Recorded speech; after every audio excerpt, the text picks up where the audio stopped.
That was fantastic. Welcome. Good evening, Alexander. How are you? Thank you. I'm fine. I'm very happy I'm so glad to be here, to arrive. And I'm really looking forward because Professor Giorgio Della Role spoke about, introduced me to the unique contribution of Russia and the entire, in fact, the Russian Federation region to this instrument, which you told me yesterday was the national instrument. So I was very curious, and I'm so glad that I know that Professor Giorgio Della Role was teaching in the morning at your academy virtually, and here we are remembering him again. And I'm so glad you could take time out. Thank you very much. And yes, we with Giorgio, thanks to him, I'm here today with you and with all our friends. And of course, as I said yesterday, accordion is a national instrument, but I believe that is national instrument of every nation.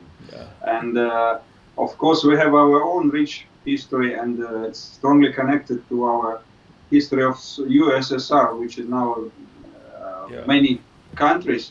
But it's also national instruments of each of that countries, as well as many countries of Europe, everywhere. Right. And Asia and America. It's instrument of everything, of folk music.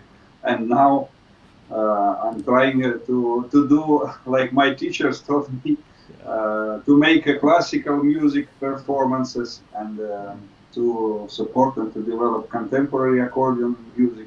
So this is the multicultural, multifunctional instrument of many sorts of music. So allow me to introduce you to everyone, those who have joined us today. Friends, welcome to you all. Sat Sri Akal, Assalamu Alaikum, Vaheguru Ji Ka Khalsa, Vaheguru Ji Ki Fateh, Namaskar. Good evening, India, and good evening, Russia. We have, this is the 147th virtual YaarAnād Virtual Baithak Series dedicated to the 550th birth anniversary of Gurū Nānak Dēv, who founded the Gursikh, the Sikh Marga, Sikh tradition. Alexander Selivanov is an exponent and teacher of the button accordion, born in Kazan, Russia. Selivanov graduated from the Russian Academy of Music, Gnesins. Today he is an associate professor of accordion at his alma mater and also serves as a guest professor at the Shanghai Conservatory of Music. He has performed extensively across Europe, Asia, and the United States as a soloist and with major orchestras including the Moscow State Symphony Orchestra and with the renowned conductors such as Vladimir, Jurowski and Gennady, Rozhdestvensky. Rozhdestvensky. I hope I did not Yes. make a mess of it.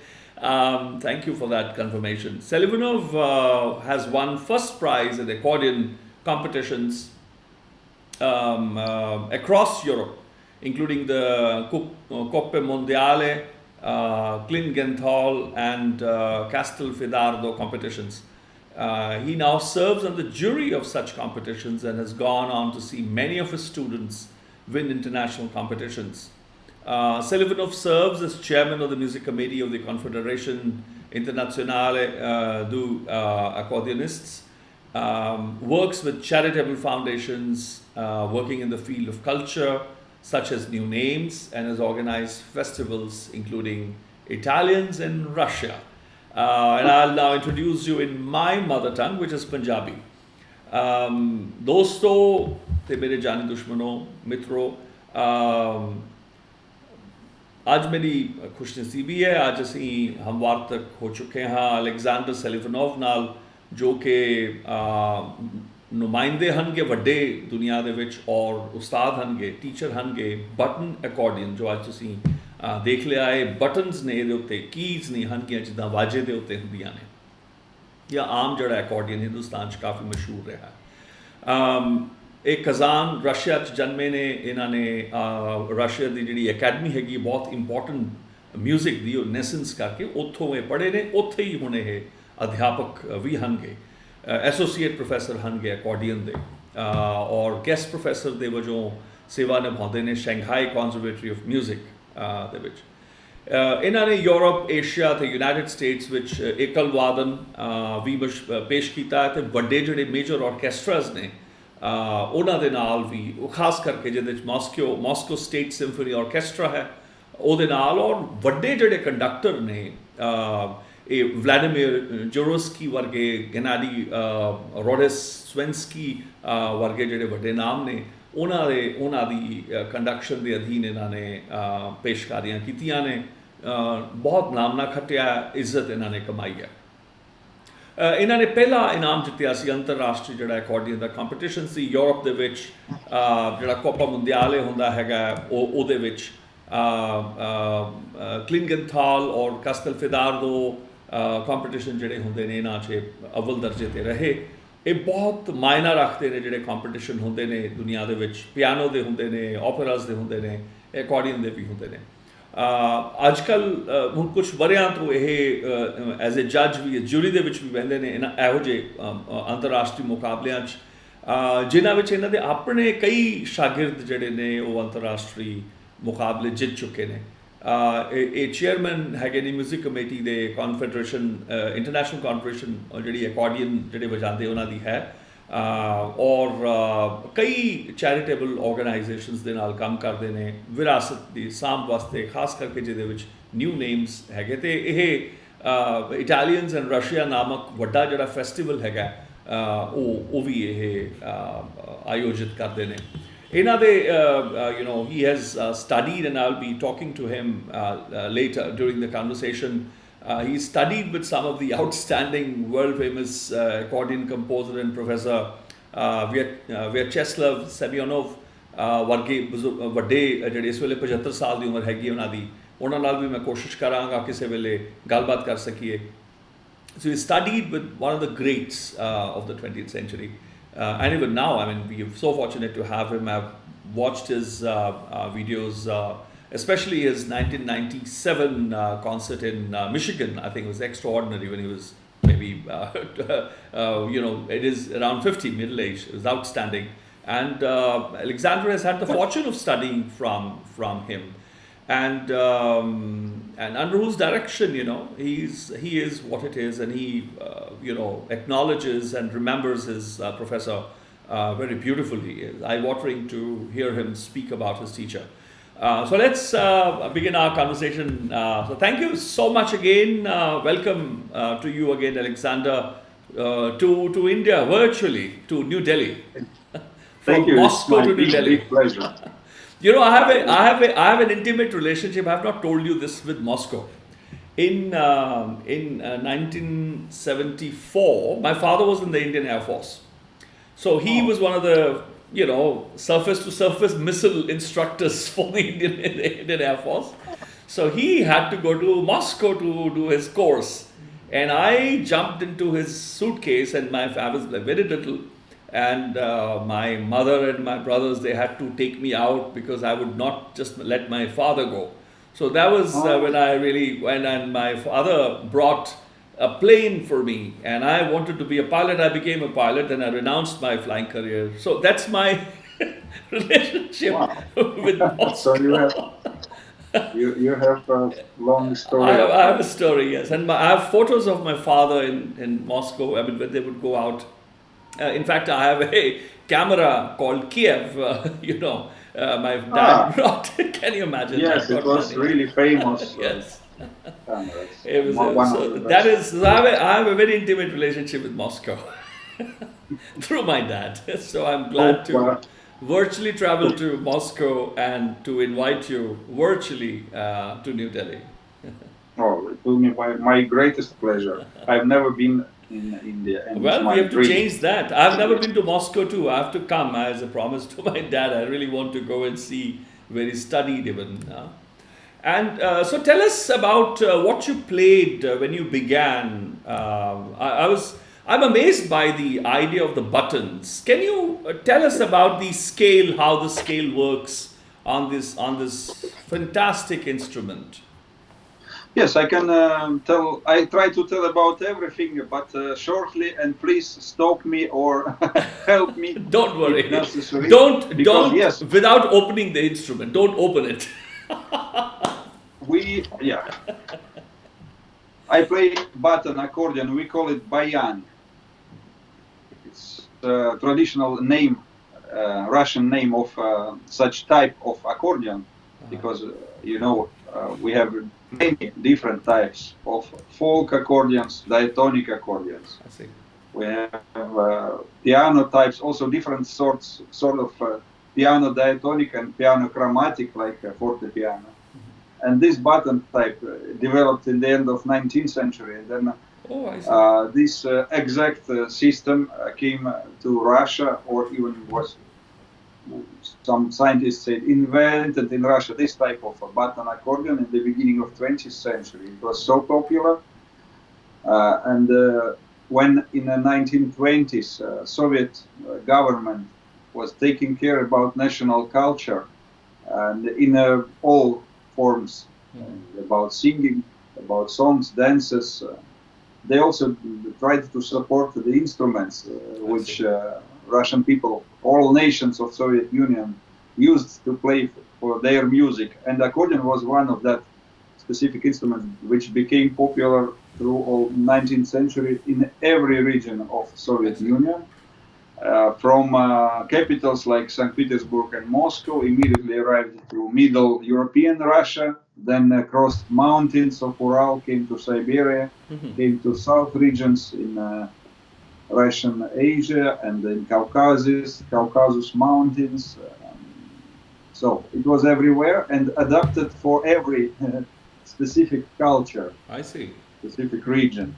So then government said, guys, you have to stop to be just amateurs and let's bring our national instruments to the top level of music performance.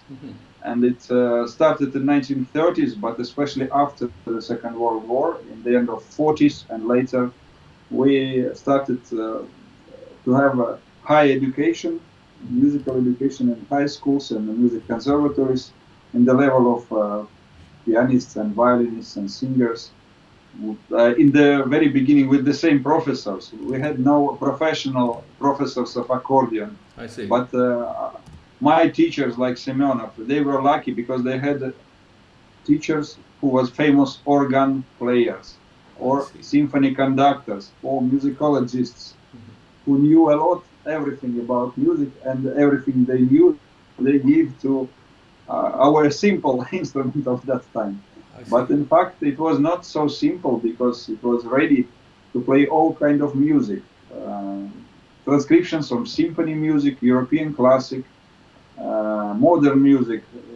You know that famous Soviet composers like Shostakovich, Prokofiev, they used in their music. And first example of symphony work was Pyotr Tchaikovsky, who used accordions Really? in the 19th century in his Wow, I see. I didn't know that.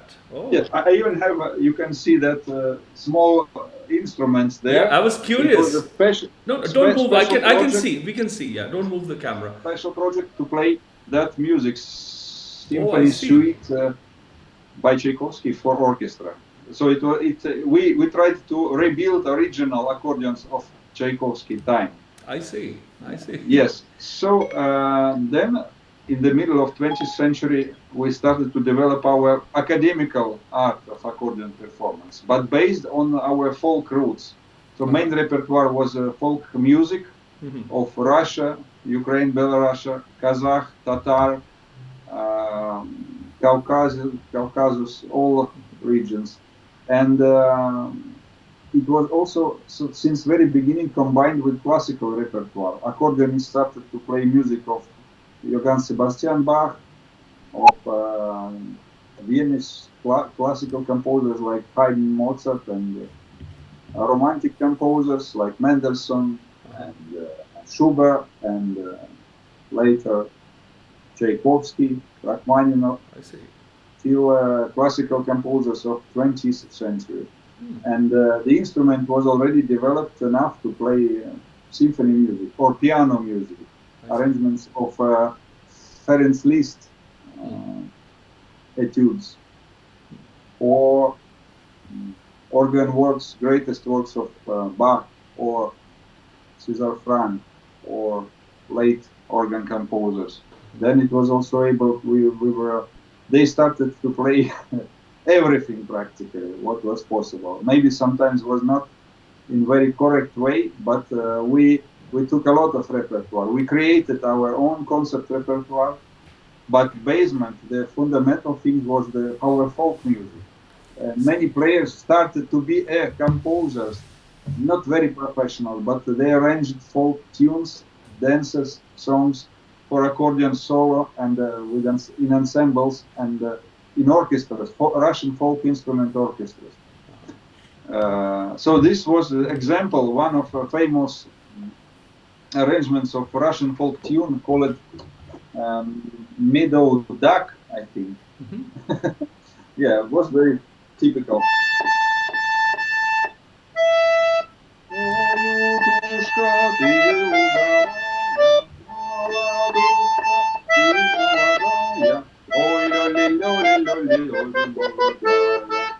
Etc. So this example from the 80s, made by one of most famous accordionists and composers who was working in this field of entertainment folk music, Viktor Grydin. And I sent you one of the links is that player, Viktor Grydin.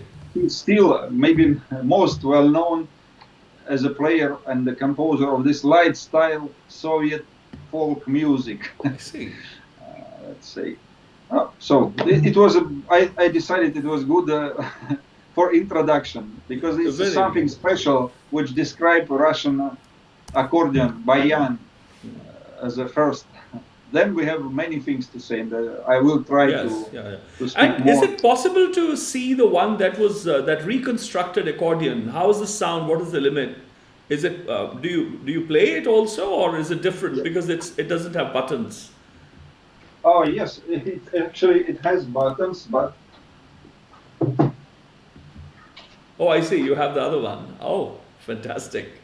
Yes, this you can see on my left. It's also old type of instruments, and yes, original instruments of 19th century or beginning of 20th century. I see. And because they are not in perfect condition, we cannot use it. I see. I see. But you have the specimens. You have the specimens. He had an idea to use effect which gives only accordion of that time. So it's possible to play chords by one player, or for Tchaikovsky asked 4 players just for more power of sound. But in reality, it was only instrument to play chords and very fast changing chords. This was effect which he liked and decided that let's use it for fun, and he wrote special part of his symphonic suite based on this changement of tonica and dominante. For example, it's very difficult to play the same for one person on a modern accordion, because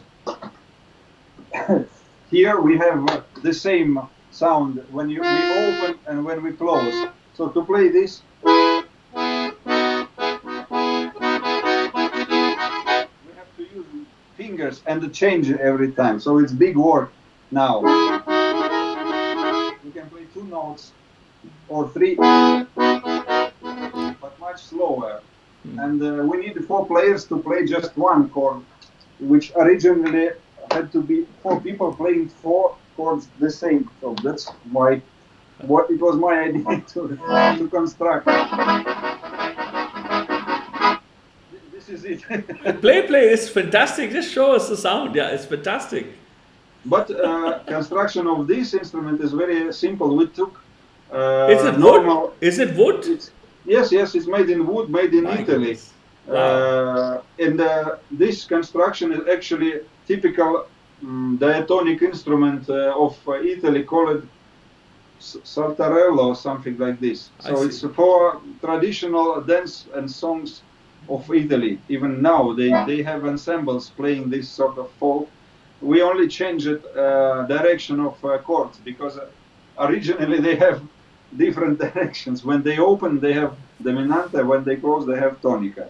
And for Russian style, I decided it would be better to have different, because in Russia, when accordion arrived to Russia in 19th century, we copied exactly European types of accordions, called Vienna type from Austria, or also German гармонь, so немецкая гармонь, German harmonica. And then we had Russian type. The difference was just only this, that they reversed reed blocks inside. Some of players, diatonic players, say it was just a way to avoid problems of copyrights. Oh, I see. They made very small changement. Inside they changed the positions of reeds and reed blocks, and it became a new type. I see. And I have here these ruined examples. One is this is Vienna or German type. When we have I see. And this one, another one is already Russian type, because here when we open we have already tonica. Sorry, it's pardon me. I made a big mistake. It's a two-headed snake. Tonica, dominanta. I see. So this is very. It's almost like the bandoneon. The bandoneon is like moves both ways, unlike the other one. Yes, in fact, all that instruments, they are very related to each other in construction, and for me it was very interesting to look for how they developed the construction of instruments. And the Russian bayan, you can easily see that the construction of keyboard is not like with piano accordions. For example, we have old bayan with the keyboard in the middle of the box, because it was developed from traditional diatonic instrument. And for example, if you take Italian accordion, this keyboard which touches your body, we never had it. It was always for Russia a foreign instrument, European, Western European instrument. It was very popular, but also because of this, that it's something different. And till now, for Russian people, piano accordion is another absolutely different instrument. They don't know that, in fact, both types of keyboards can produce absolutely the same sound, only different design. That's fantastic. So, such a rich history. Such a rich history. Oh. And so to come to your, you mentioned about the traditional folk instrument, folk tunes that was played at the time before accordion was, I mean, when they first took Can you play something from that era, the early days of accordion playing in Russia? Oh, I'll try. That's quite a story. I mean, it's like the Indian classical music, it's all rooted in the folk music. That's when we drew the raga, Indian ragas from, the tal structures from.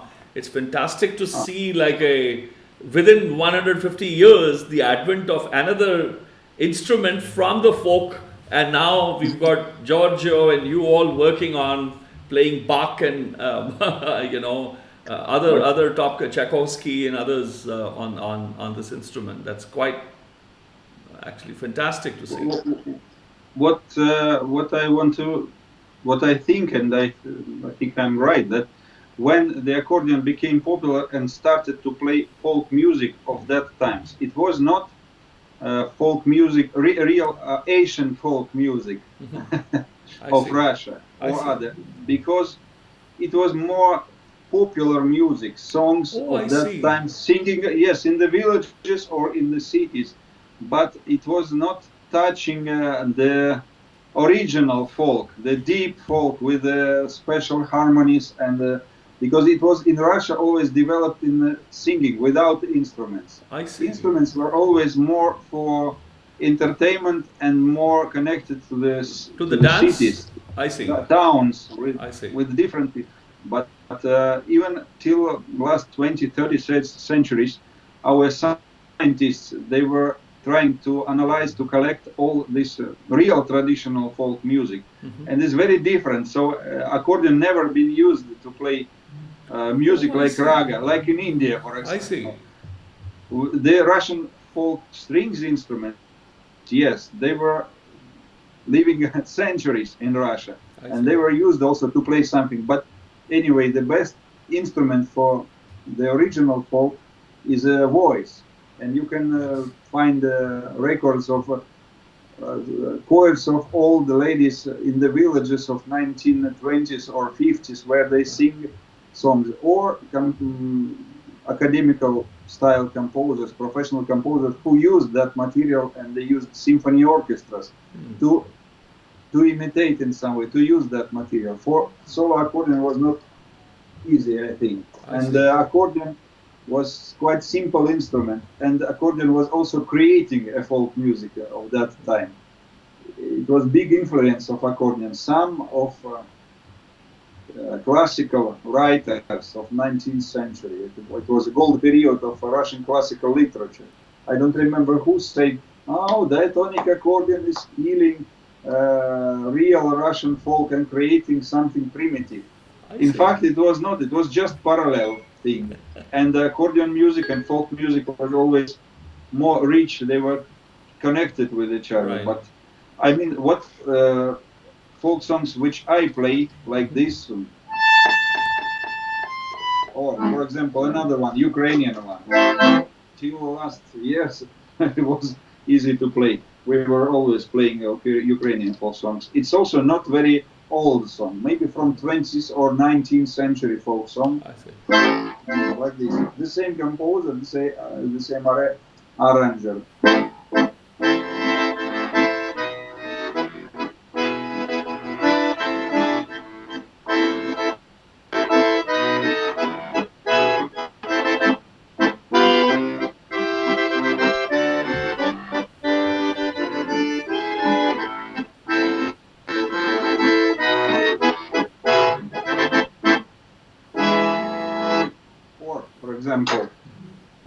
The music called Dawn Rhapsody, made by my teacher, Professor Semyonov. It was famous accordion concert piece, and it's based on folk tunes. It's even more original, more old folk songs by people living in south of Russia, Cossack region. I see. And they had also specific folklore. 3 different songs, speaking about motherland, speaking about love, traditional songs.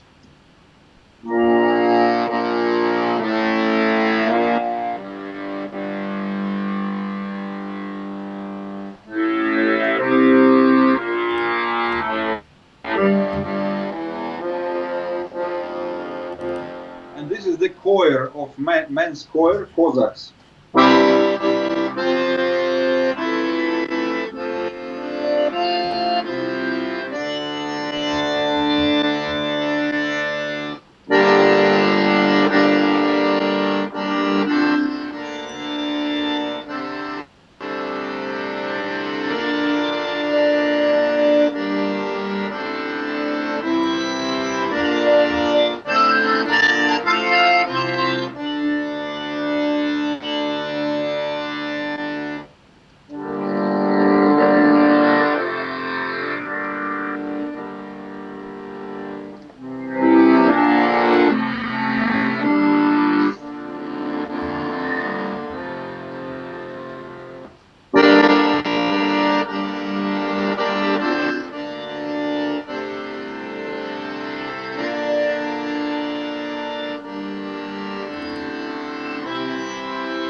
This is women.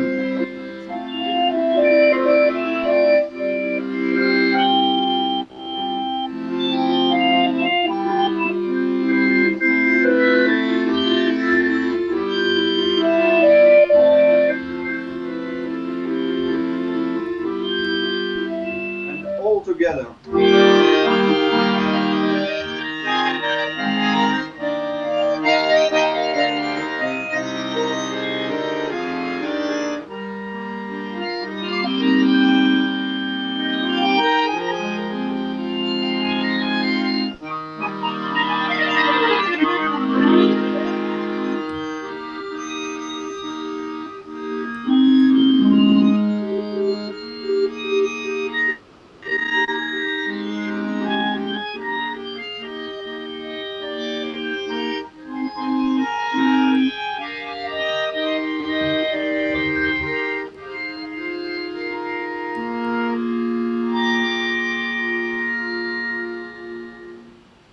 And then will be a fast part dance. I see. How does that go? Yeah.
Fantastic.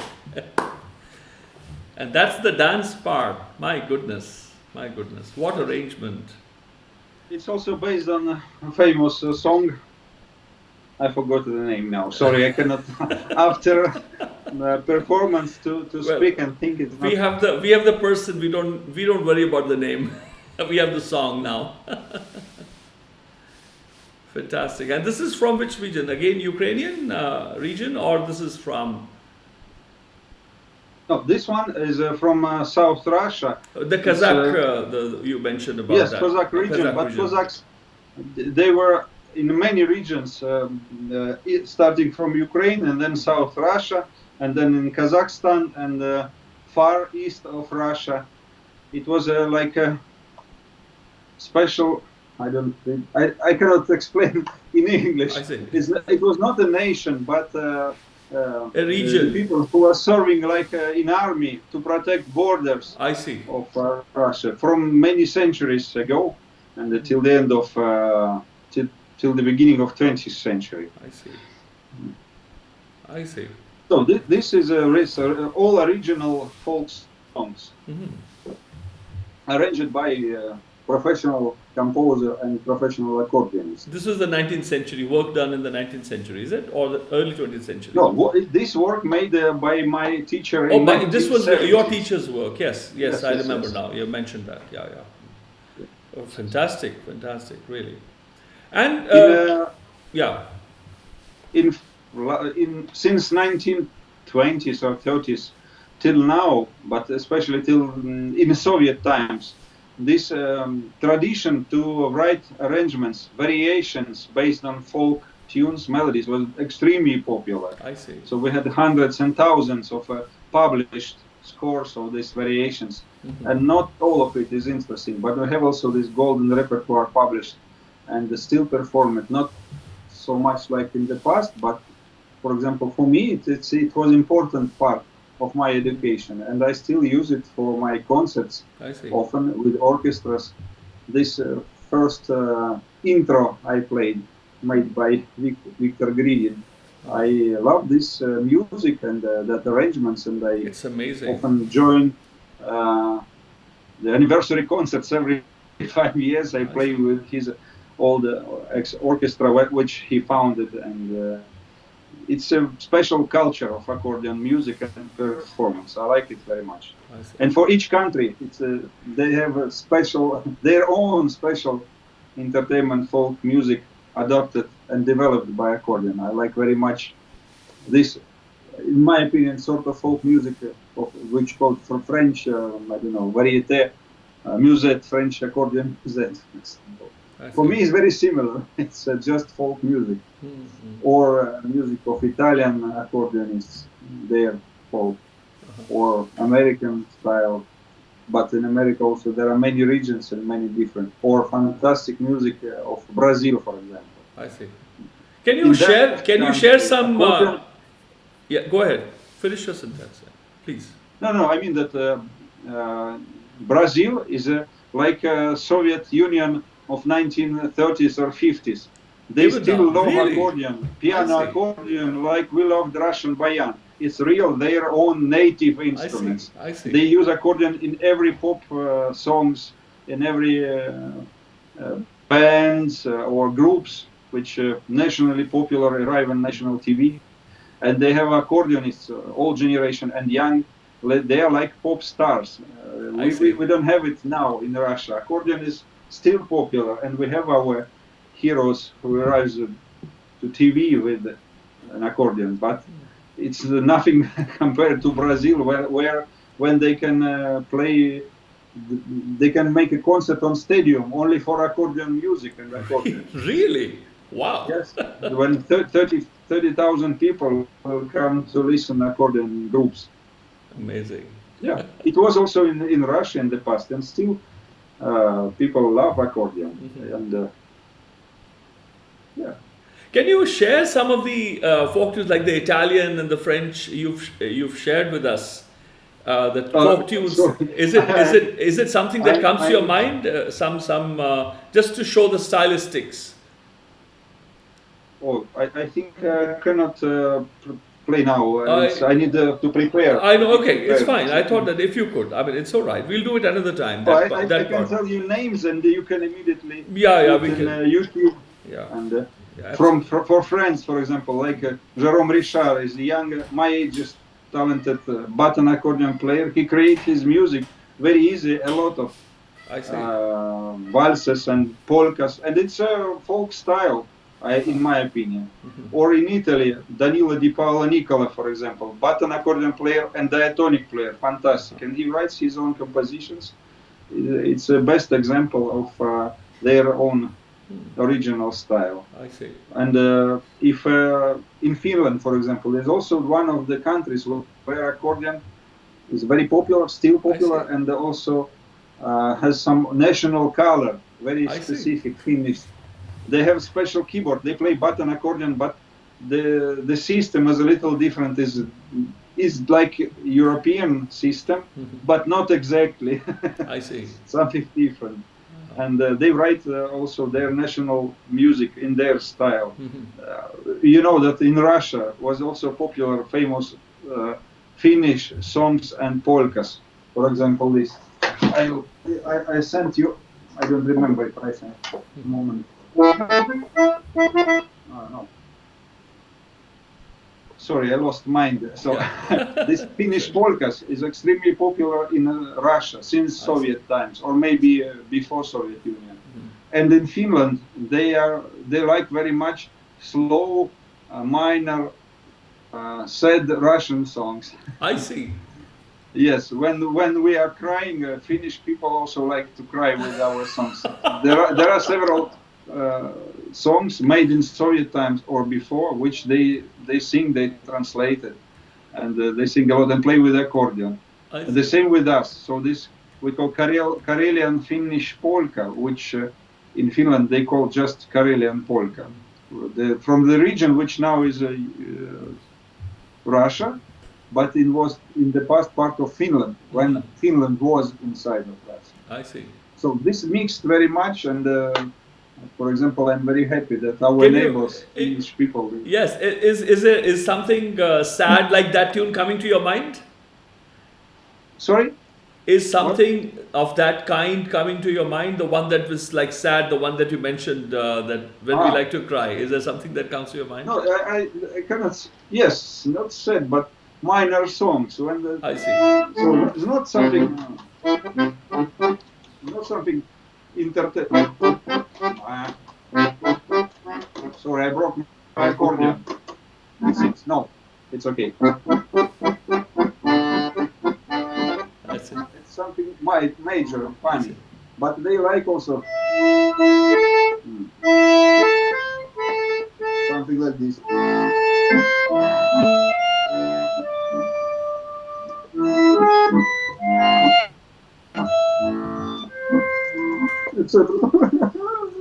Something like this.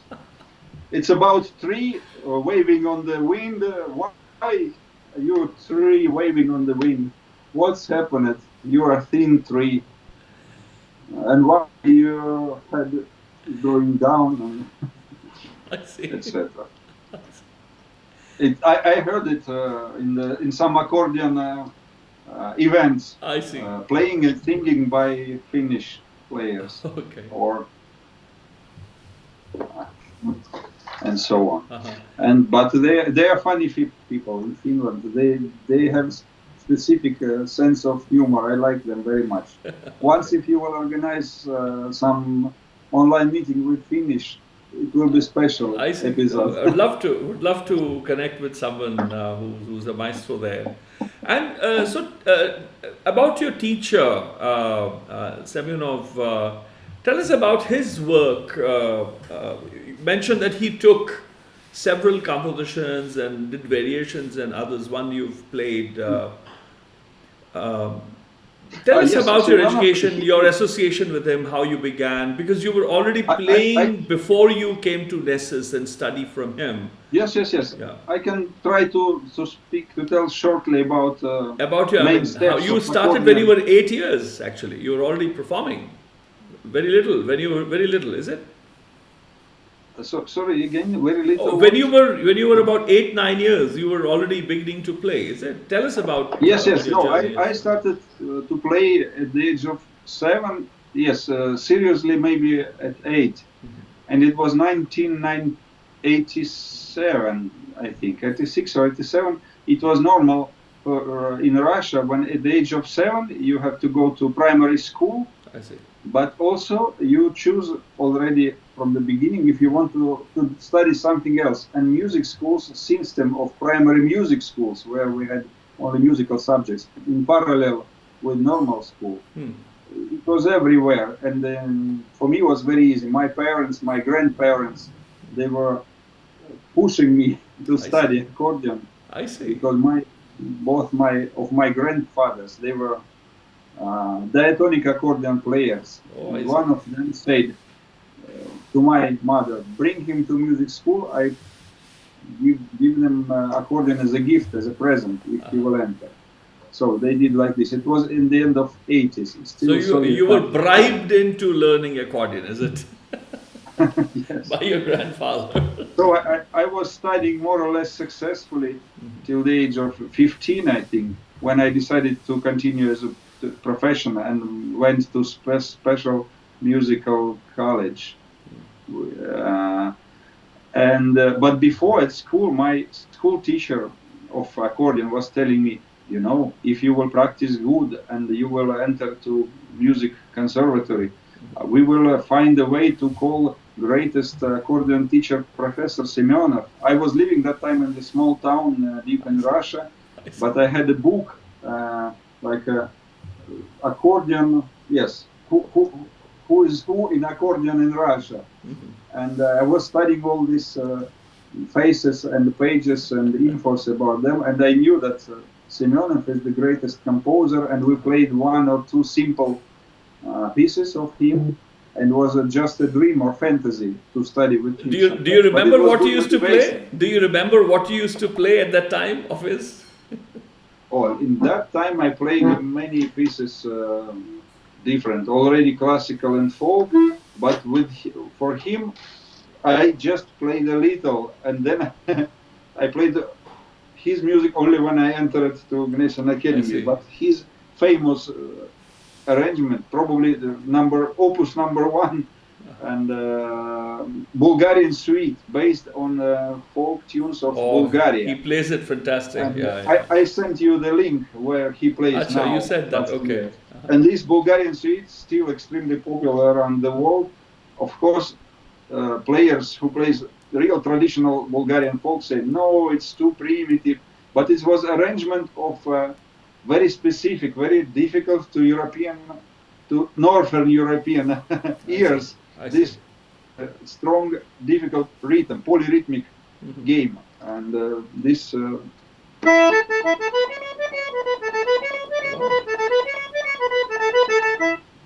So because we usually have songs which count 1, 2, 1, 2, or 1, 2, 3, or 1, 2, 3, 4.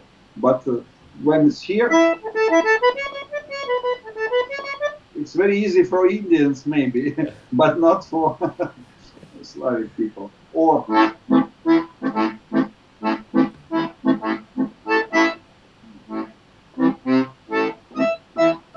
I don't remember. Sorry. I don't remember this school repertoire, let's say. But when I came to academy and I successfully met him and he let me study with him. I see. And I played several pieces of him, but made it for professional accordionists. Not just folk arrangements, but his original accordion repertoire, like Caprices. I played one.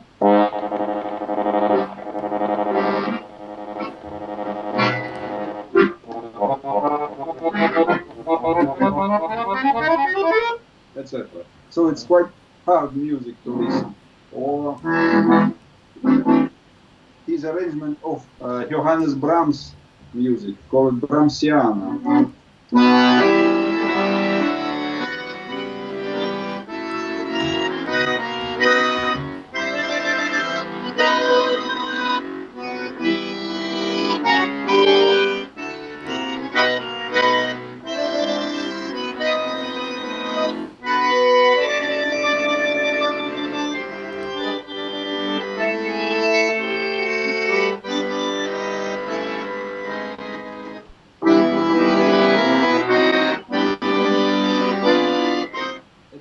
so it's with the microphones. It's not easy to listen. It is, but.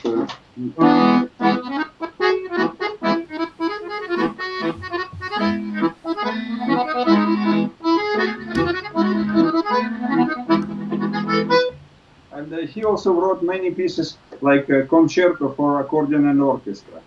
And he wrote also for our duo of me and my wife, accordion duo. Yeah. He wrote Balkan Rhapsody. We pushed him to do something special for us. I see. And he was happy. Since that time, he wrote many pieces for chamber ensembles also. And he is, next year, he will be 75. Yes, so his generation, they developed accordion in Soviet Union. It was best period, I think, for accordion, because it was supported totally in every sides of education. We had network of music schools everywhere, hundreds of teachers, thousands of teachers at schools, all best conservatories like Gnesins Academy of Music in Moscow or St. Petersburg Conservatory, the first conservatory in Russia. They opened accordion classes, and Semyonov and his generation, they studied with that famous professors. For example, he was graduated from accordion professor, but also he studied with famous conductor and composer and musicologist Agarkov. He was always telling to us that thanks to him, he knows how to play musical accordion, not just to be an accordionist, but a musician also. I see. And Semyonov and his colleagues in the end of 60s and 70s, they brought accordion out of Soviet Union abroad.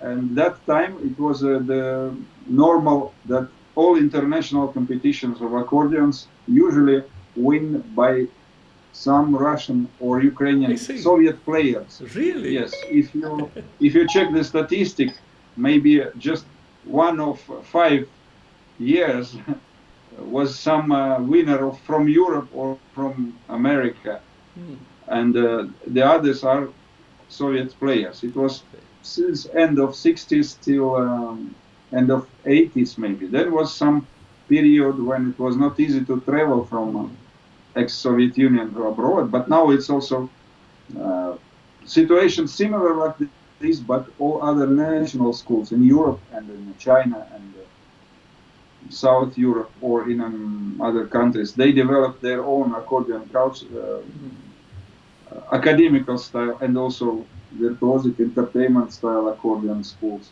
They have very good players and very good teachers. So now we are in balance, but Russians, ex-Soviet, still strong. I see. We can beat in competitions, but we much more collaborate with each other than it was in 20th century when it was not easy. Yes. And Semyonov was probably the first Soviet accordion player who came to play in Europe or in America. I see. Not because it was some cultural international event organized by presidents of countries where they had just official concert for politicians and with political reason. No, he was invited just to play concerts invited by accordionists. I see. From one of leaders of that time, Swedish Scandinavian player Mogens Selivanov. He was in love in the Soviet school, and he invited him and another, our greatest professor Friedrich Lips, and other musicians, all the same ages. Now they are 70, 75 years old. They work in Moscow, in St. Petersburg, in other big cities of Russia, and they created this power and the history of accordion school. So we still use that baggage. Do you remember something from the other player as well, who went along with Semyonov? Semyonov was just also not just a player, but also a composer. For example, many other colleagues, famous as a players, they didn't write their own. Oh, I see. They played some of the stuff that he wrote. I see. Yeah. For example, Lips, he made a lot of arrangements of classical music, and he was working with modern composers, and he requested original repertoire made by famous Soviet and Russian composers like Sofia Gubaidulina. He's extremely famous Soviet and past Soviet composers. She lives in Germany, one of the most famous composers from us. And she was writing music for Friedrich Liszt since end of 70s. And he was making arrangements of famous and published. Was also important, not just play for himself, but he was publishing arrangements of classic, like famous Toccata and Fuga.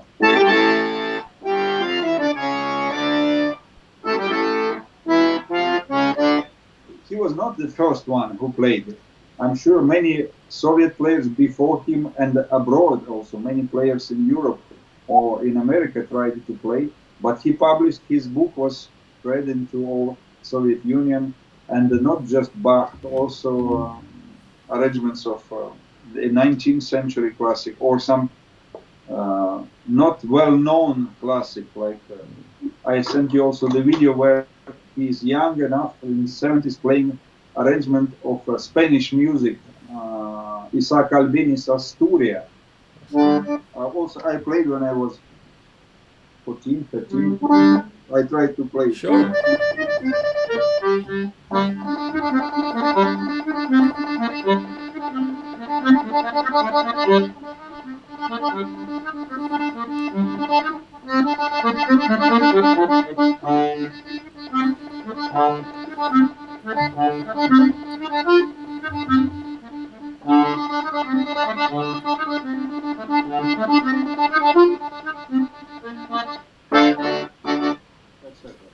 And they all also were not just players, but also teachers. They became professors, and they created their own class of accordionists, and their students, they came to teach in all regions of Russia and Soviet Union. And still now, these connections help us to stay together and to exchange our experience with colleagues in Ukraine or in Kazakhstan or in Moldavia or in Baltic countries like Estonia and Litva. And this was very important and still important. Of course, it's a little bit pity for me that I'm in connection more with my friends and colleagues from Italy, for example, like Giorgio Del Larvo. But we, I don't know. I want to rebuild, not rebuild, but in my ages, I was already growing in 1990s, when we had Soviet Union destroyed. Yeah. So we were living already in different countries, and I had not so strong connections like my teacher. But the positive thing that I'm in very short distance with my Chinese friends and colleagues, or European or Americans, and it's also given a lot of motivation and a lot of new ideas, and this exchange of experience and knowledge help to accordion in general very much. Fantastic. And we were talking about your childhood. So what was the music that you were playing as a young accordionist? Do you remember something from your teenage, early teens?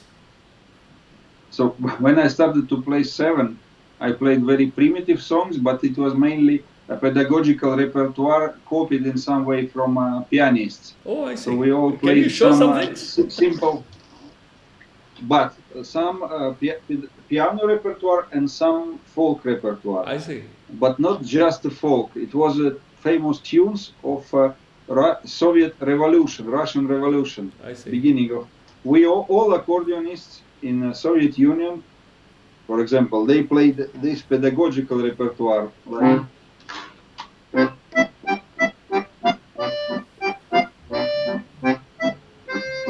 it's piece number 1 called Little Polka by Dmitry Kabalevsky.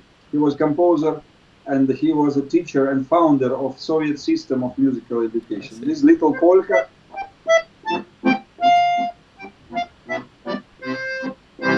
one of first pieces. But then we study also Soviet music, and it was, for example, called Polюшка Поле. I don't know how to translate the field. Field.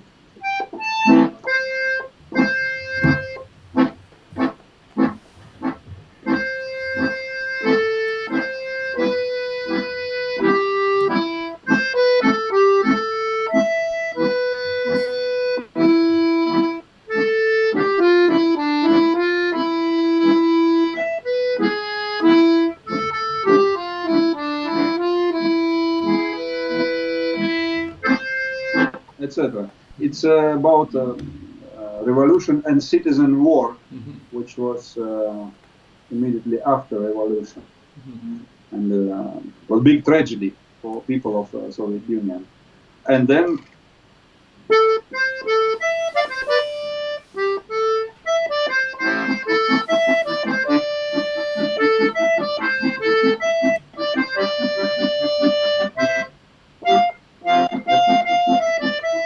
I didn't play it since 30 something years. Yes, but when I ask somebody of my generation, they said, yes, I played the same song in my very first lessons. These few. Then, of course, after maybe 1-2 years, I started. First melodies, it was just songs, more or less difficult. Then we had to study also classical accordion, not just tunes, but to play like pianists. We had to study the system of left keyboard, not just chords, which was the meaning of our first accordion invented in the 19th century, when we push buttons and play chords. This is typical standard bass accordion, but we start to study, for example, my generation, was normal to study free bass, like in right hand, the same.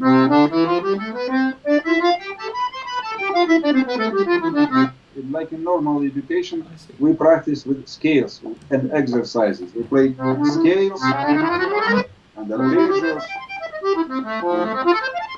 in right and left, and then some simple songs with this free bass. I didn't expect to play it. I lost completely. I cannot even. I remember names, but no one song, no one note. I remember that first piece I played with free bass, normal song, was this composer with the same name, Selivanov. I see. It was published in piano methods, and teacher said, "Oh, the composer Selivanov and the player will be also Selivanov, and the name of the piece is a joke by Selivanov." And I was arriving at the age of 7, playing Selivanov's joke, but I don't remember. I see. I see.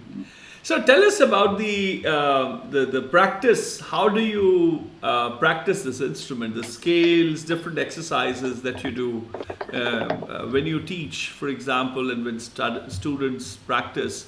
It'll help us, because as I was telling Georgia, that I see, and also Mirko, that I see a lot of potential now, because in the West, we are seeing some of the top accordionists working on repertoire by Bach and others, and it's a pity, because this instrument is so much more. Oh, the camera changed the other side. Sorry, I'm very sorry. Yeah, you're messing with my frame. Why. You have to just touch the Skype, click on that, and yes, that's good. Yeah, that's good. So it is turned. Can you move the camera a little bit to the right? It is shifted to the left. I was saying that this instrument, for example, has much more potential than just the mere harmonium, which is played only with the other hand is only pumping air,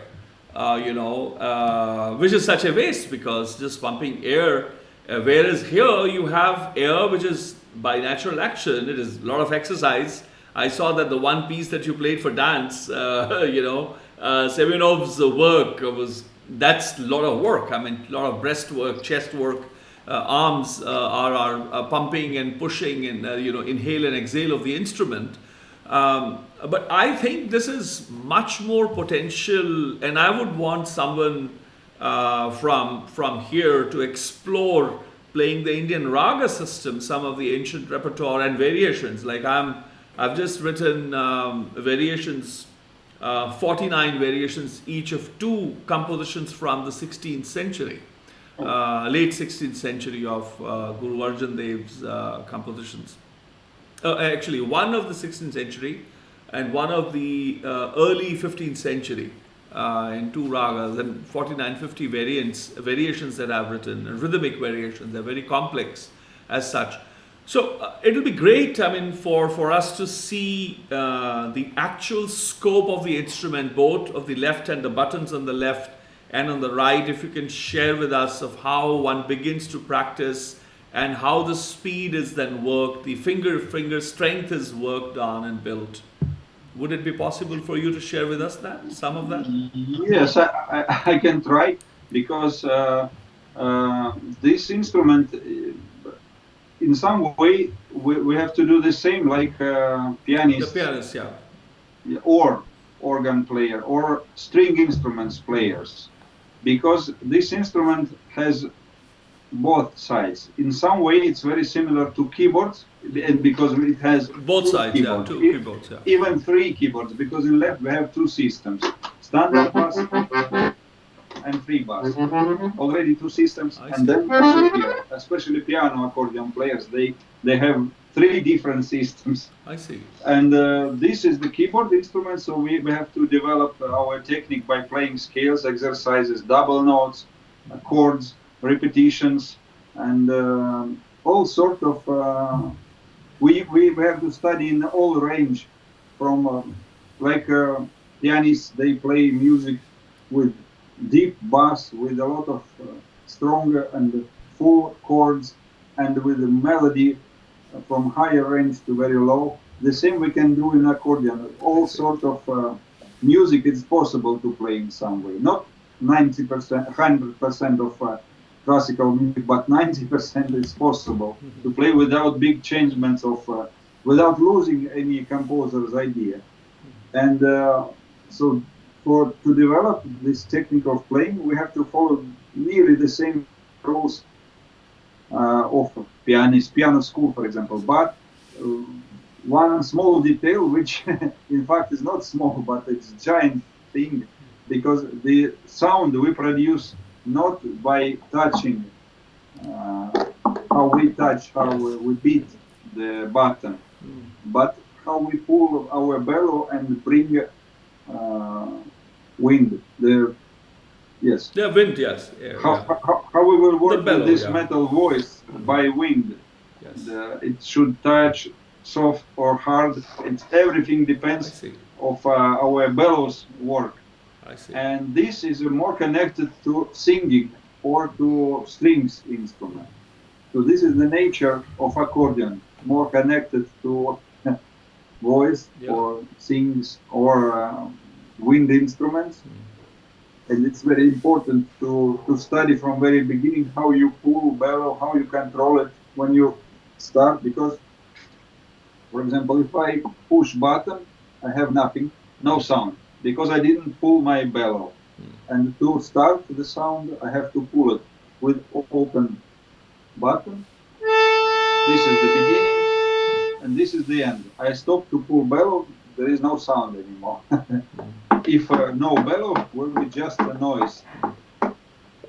And this is important thing to teach accordionists from very beginning, because still around the world nobody cares. As a second thing, they think what happened with bellow. In reality, is the first thing. Then, of course, our instrument is not very heavy, not like piano, but it's one of heaviest of the instruments which you keep on your shoulders and back, and it's also a dangerous instrument if you cannot fix it in correct position since very beginning. When you are a child, you are changing every half year. You become taller, bigger, smaller, and you have no power till some moment. Then you have enough power to play. and you can use different instruments, but every time teacher for first years, and then also student must understand how to keep accordion on your knees, and how to keep free your back and shoulders, how to use this stretch, how to control position of the instrument, how to put hands, control buttons, but also be free, how to pull bellows and then play some buttons. And this is a big problem, because with violin you have only your lane, your and that's all. It's very light thing. It's a very big art but we have a big problem. We have 6, 7, 8 kilos in left hand, which you have to pull and then also do some music. Left hand cannot be completely free because it's always under pressure. This is also important, to not create problems for your body and for your music for nearest future.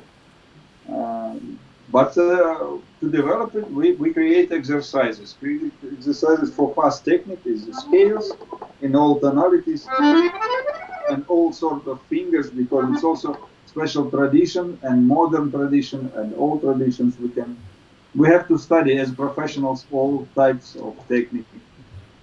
Then we make exercises, physical exercises to make flexible your body, to pull bellows and to change bellows without destroying the music. There are some simple, or for example, because we have 2 keyboards, and if we play classical music, we have to divide our control between the right and left hand, and left hand is doing the same important melodies or bass, important musical parts. So we have to develop to be 50-50, I'd say, for left and for right. Attention here, the same like for right hand. Usually all players, they forget about left hand, because when they study to play, okay, melody here, this is important. Left hand is just attachment, which I don't care, I even forgot. I found my first button and then it works well without my control. But when you play normal music, classical music,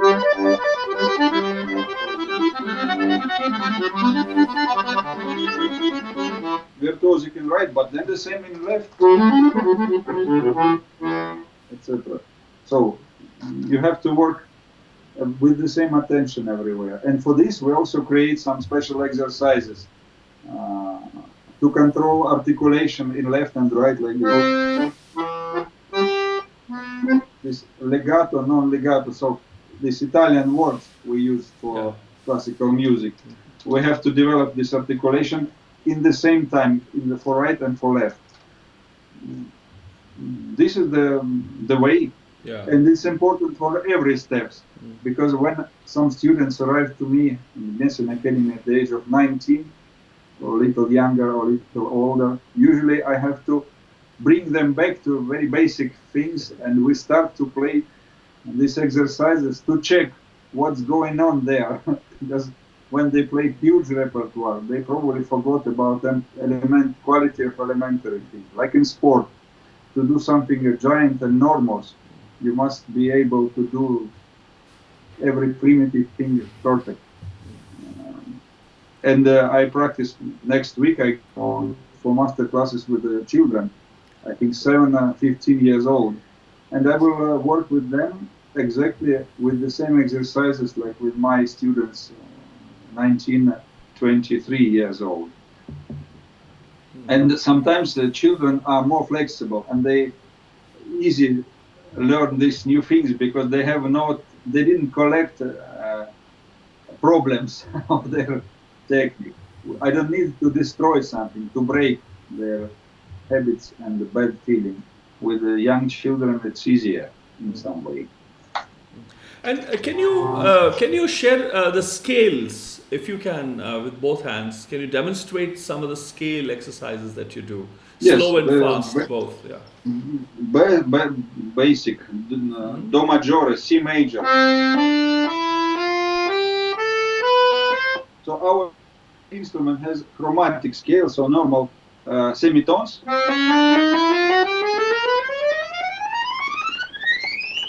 And this is three main rows, which this is all range of notes. These two rows are duplicate the first two, because sometimes for difficult pieces it's important to move hand not here but here. It's more close. It's more long. This is, here is very close. So, for example, this scale of C major, I can play in traditional way like this, using only three fingers. Modern fingering, based on a group of notes, which we have five actually, we like to use all. So I can play much faster than this. This is not, I need to practice more with traditional. But then with 5 rows, I can use 3 or 2 types of fingers to play in different situations. This C major, I can play like this. Sometimes I can play like this. Or sometimes I can play with these extra rows.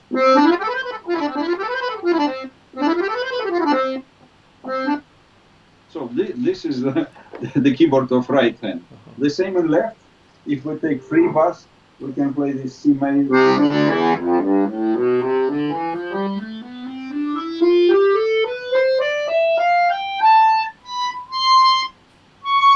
Do diesis is the highest note.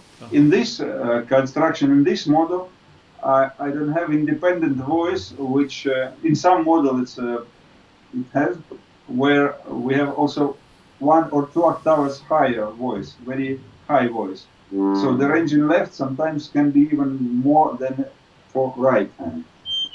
But here in right we have highest. Is this?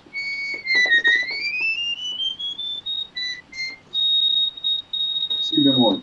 For some exclusive models, it's possible to have also in sol.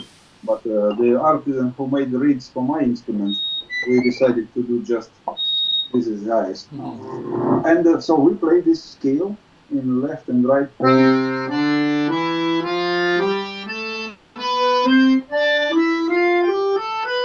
Equal. I can do, it depends, so it depends on piece. I can play some music material in left hand. It gives a little different timbre. It sounds not exactly like right hand because of construction and different materials, more metal sound maybe.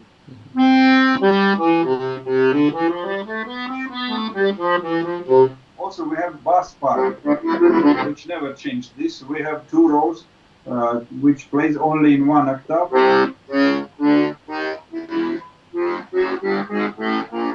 And again, but it works a lot for strong bass part. Mainly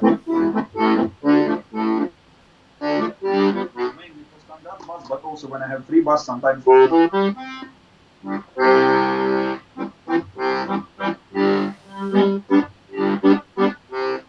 I can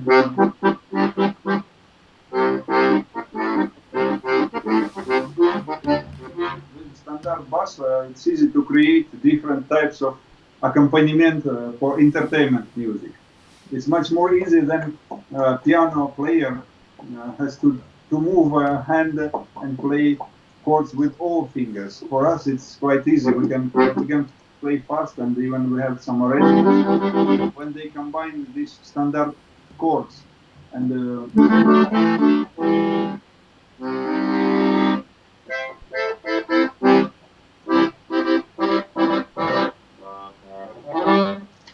we have also very low notes in lower than piano accordion players.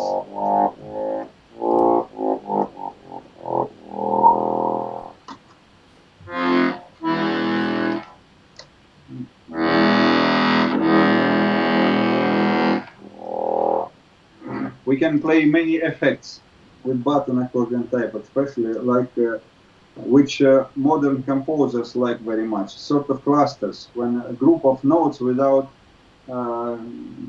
stronger connections between, when you play without tonalities or clusters. Famous, I like it. My favorite part of Sofia Gubaidulina, she wrote for Friedrich List this Sonata et Expecto in the beginning of 1980s. And one part finished with these clusters.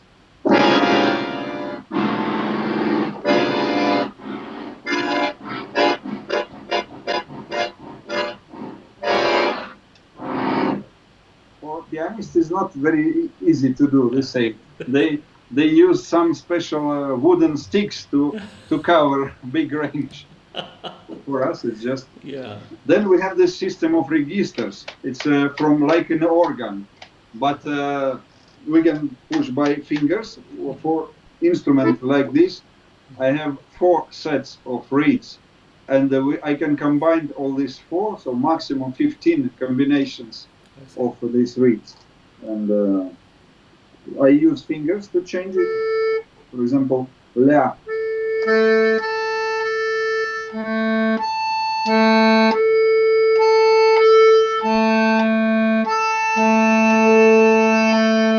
This is maximum, and so by changing registers, I can change the timbre or also range.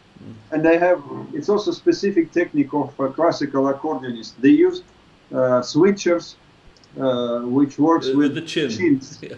Yes, these chin registers.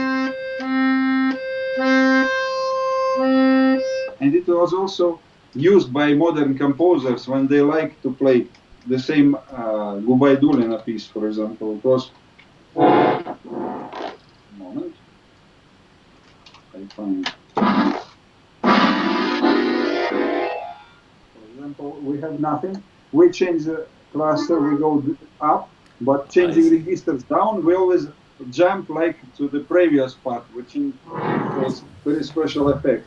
Or, for example, we can play.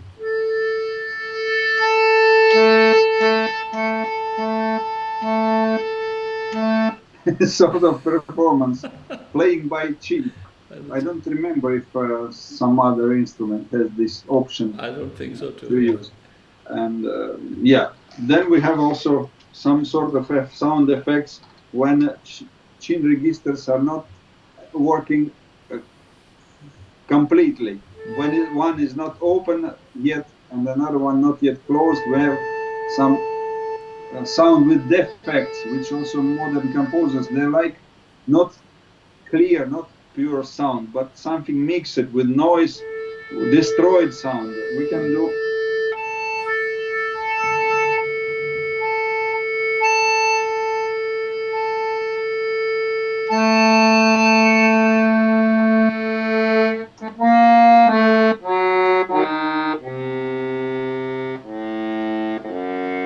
Or we have also glissando made by air. Something with woodwinds.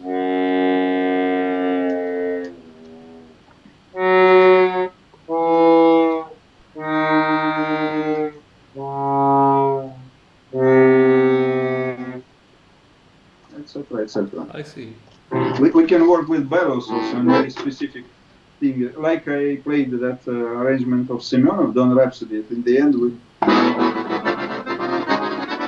don't ricochet. We not just simply pull and push air inside of bellows, but we can also use part of bellows.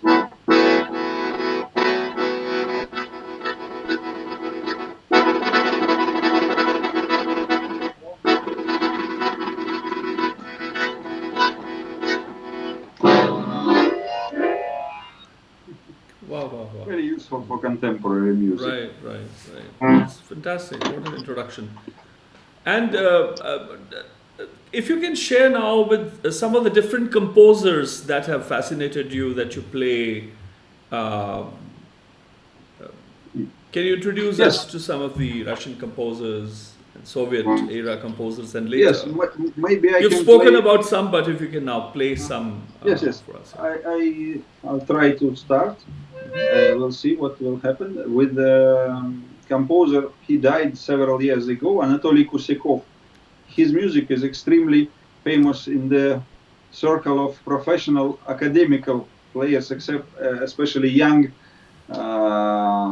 students who compete in famous competitions. His music is very famous for classical accordion competitions, like that one I won in the past, Castelfidardo, Coupe Mondiale, and Klingenthal. Anatoly Kosikov wrote suites for solo bayan, several sonatas, 7 sonatas for accordion solo, some chamber music, and one of my favorite, which I played many years, was a part of his giant cycle, Years of Nature. Yes, Seasons of Nature, Seasons of Life, and he wrote seasons: winter, season summer, season spring, and he died and didn't finish season autumn. No, sorry, he didn't finish summer. He wrote season autumn also. But I can play his late cycle, Spring Visions. So it's about spring. Sure. I will not play all because it's in 6 parts. It takes more than, I think, 15 minutes. I don't know. That's okay. I've got 15 minutes for you. We'll see when I stop. So it's about nature. That's and because he was also from south region of Russia, from Rostov-on-Don city. I believe that he was describing nature of that region, fields, steppes, no mountains around, but big, large view for many kilometers. You can see land. Fantastic. And this first part called About the Earth.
Second part is voices of birds, voices of birds.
so it's continued quite long. Uh-huh. And this is we call modern music, but it's not, of course, contemporary because it's based on normal classical roots anyway. Even if it's difficult to listen for the first time without rhythm organized in traditional way, Right. it's still beautiful No, music. it's It's still fantastic. Yeah, yeah. absolutely. I was thinking while playing this song, maybe I try to show you one of my favorite Uh-huh. pieces made by modern composer, Japanese. He I made see. it in the 1980s. Yuji Takahashi. He wrote music called Like a Water Buffalo I see. with some philosophic text Uh-huh. about war and peace and sorrow and tragedies and happiness, etc. But I like very much because it's in some way contemporary, but it's very beautiful to I me. see. And I'll try to start Uh-huh. like a water buffalo.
Just a piece because Ah, it's also quite long. right. But it's very simple music and, in my opinion, very nice. Mm. And it's not full of dirty chords, but it's like sound of nature. Right, right. It's Oh, fantastic. then maybe a little bit of classic. It's also Yes. it's not exactly classic. It's classical old tunes from Renaissance epoch, and it's called arranged for accordion and called my teacher Semyonov as four pieces from the Renaissance. I I see. will try to play just first part because each part is sometimes unknown composer but famous melody. I see. One is Irish song Green Sleeves, then a German dance, then Italian, and Spanish at the end. I So see. it's something I will play. Green Sleeves.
Fantastic. So this is also part of our concert repertoire, this classical music. And we play all sorts, original, piano, or harpsichord music. I see. Also harpsichord music. I see. Yeah. And who are the other composers that you have liked and played? It's difficult to say right now. I like a lot of songs. I can play, for example, Rachmaninoff, the music, his famous Barcarola for piano.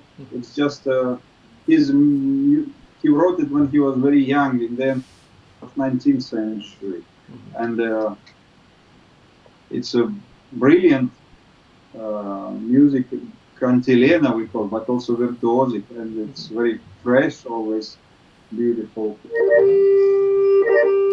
Barcarola.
Fantastic, fantastic, fantastic. And talking of, this was Rachmaninoff. What about Tchaikovsky? You mentioned about Tchaikovsky earlier. Can you think of something from him to see the adaptation of his work? Has it been done on accordion? I think I'm not ready now. Nothing that comes to your mind right now. Okay. And what about? Yes, but we played a lot of his piano music, like the seasons of Tchaikovsky. I see. Whole series, and some symphony music of him. I see. Oh, it's better to invite me with my wife to play in duo. Then we have. That will be beautiful. In fact, absolutely.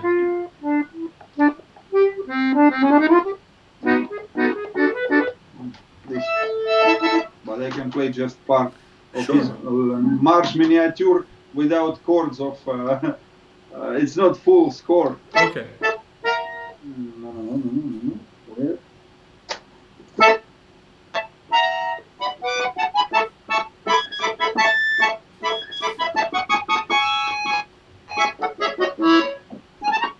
No, I need my partner. No, absolutely no.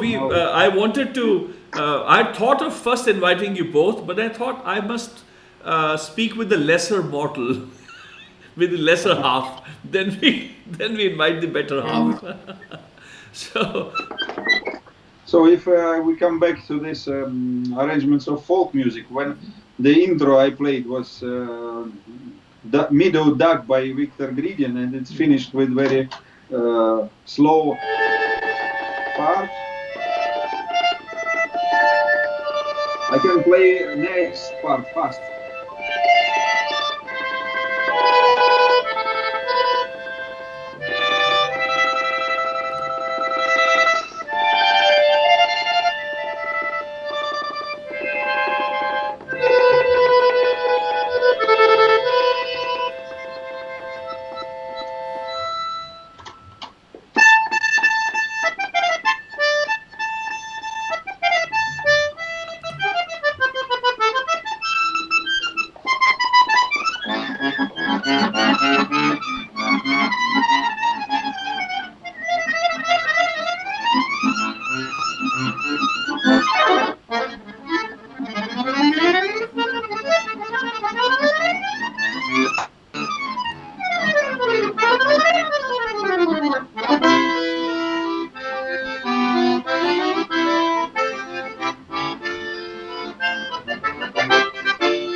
Wow, that was absolutely fantastic. That's enough experiments without practicing. It's dangerous. Once, many years ago, I destroyed my right hand by playing these variations of Gridian in the very early morning with rehearsal with orchestra. I see. I didn't warm up, so I was playing in my last power. Then I had half of a year problems, I was not able to play. Right. So right. I So was I have today. yeah. No, this is in fact one of our friends who's joined here. She says, Deepa Mehrotra says, does he have to do regular upper body work out in the gym? Seems like you need to be in good shape. I feel my arm muscles getting tired just watching him. So that is everybody's. I mean, I have noted too that it's quite a workout to play. It's true. But practicing accordion is a workout, especially for left hand, and we must do some gymnastic. Of course, I didn't do. I was lazy and I had lots of problem. And but swimming pool is obliged for accordionists because we have our shoulders blocked and we need to compensate it by swimming. Swimming is the best way. Also running because we need power and we need to work a lot with this tremolo called bellow shakes. Right. We need to practice, of course, with the instrument, but it's also help to keep it for several minutes when you run. Not marathon, but long distances. When you have this power for long work. Right. And sport is a big friend for accordionists, yes. Like for all musicians, many musicians are perfect players, I don't know, tennis players or football players, because to play football, we don't use our legs, we always sit. Yeah. And also it's important to move, and soccer, or I don't know, this one is very useful for musicians. One of India's senior most classical vocalists is Maestro Somdat Battu. He is sending you regards. He's been enjoying watching our conversation, of course, but listening to you. So he sends his blessings and prayers and deep regards to you. He says, I mean, say my hello to him. He's just Thank you. Thanks a lot. I'm in the proud comments. In the comments section. Shame to all. And one of my very... I didn't expect to play concerts, so I'm sorry. I was ready to demonstrate ruins, but I didn't want to ruin myself, my career of concert performer. But in some way, I will come to India to prove that I am able to play full pieces and full concert, not just video. Absolutely. But we'll, I had plans to, in fact, you and your wife, maybe one day we could plan in a week, 10 days, maybe a couple of weeks. It'll be wonderful to have her as well. I was planning to have a separate conversation, but maybe we could have you both play some of the stuff. We'll talk about that. Yeah, and she's a piano accordion player, so yes, now it'll be great to combine all possibilities. Yes, absolutely, and she's fantastic, absolutely wonderful. I don't want to break your heart by saying that I prefer her music more than I do yours. But anyway, I'm just kidding, just teasing you. We've one of my very dear friends, Shahid Mirza from Lahore in Pakistan. He says, "Is the instrument traditionally played solo, and if as as accompanying vocals?" I understand, but it'll be great to have you answer that. Yeah. Yes. We Russian accordion, it was used since very beginning in all fields. The accordionists in the 19th century, they played solo with these diatonic instruments as toys, as entertainers, solo, but also in groups, and first accordion orchestras created in Russia in 1860s, I think, or 70s. It was quite popular to play, and they made a construction for bass instruments and soprano, prima models, to play first voices or accompaniment or basses. And in 20th century, when it became official music instrument for music schools and colleges and conservatories, all students, they were studying as soloists, but always included ensemble, and we played mainly with other accordions or with folk instruments like balalaika and dombra, in trio, in quartets, and also Russian folk instrument orchestra. In Russia, it was Russian folk, and other countries of ex-Soviet Union, it was their national orchestras We played inside the orchestras because accordion is a part mainly for melodies, for solos in this big orchestra with a lot of national strings, but always 3, 4, 5 accordions inside to play solo in different ranges. So every student in a college or conservatory, they must play there two, 3 times per week, and they prepare concert programs. We have also classes of accompaniment where we practice with other soloists. It can be string instruments or vocal singers, classical singers or folk singers, and we play. We must study all kind of repertoire. We must be able to practice to play with classical violinists playing. I don't know, some romantic slow pieces of violin repertoire, or we must accompany some Italian arias or romances of romantic composers, or I don't know, Verdi or Mozart, even this. And we have also published special arrangements, and we must know how to create arrangements for accordion, this opera orchestral part, transfer from this symphony score, opera score to one accordion. Because since very beginning, accordion was used as a mobile accompaniment instead of orchestra, instead of piano, to travel with soloists, with singers, and to make accompaniment in villages, in the fields, in the factories, in every place where they don't have a normal concert hall with piano or with orchestra. And famous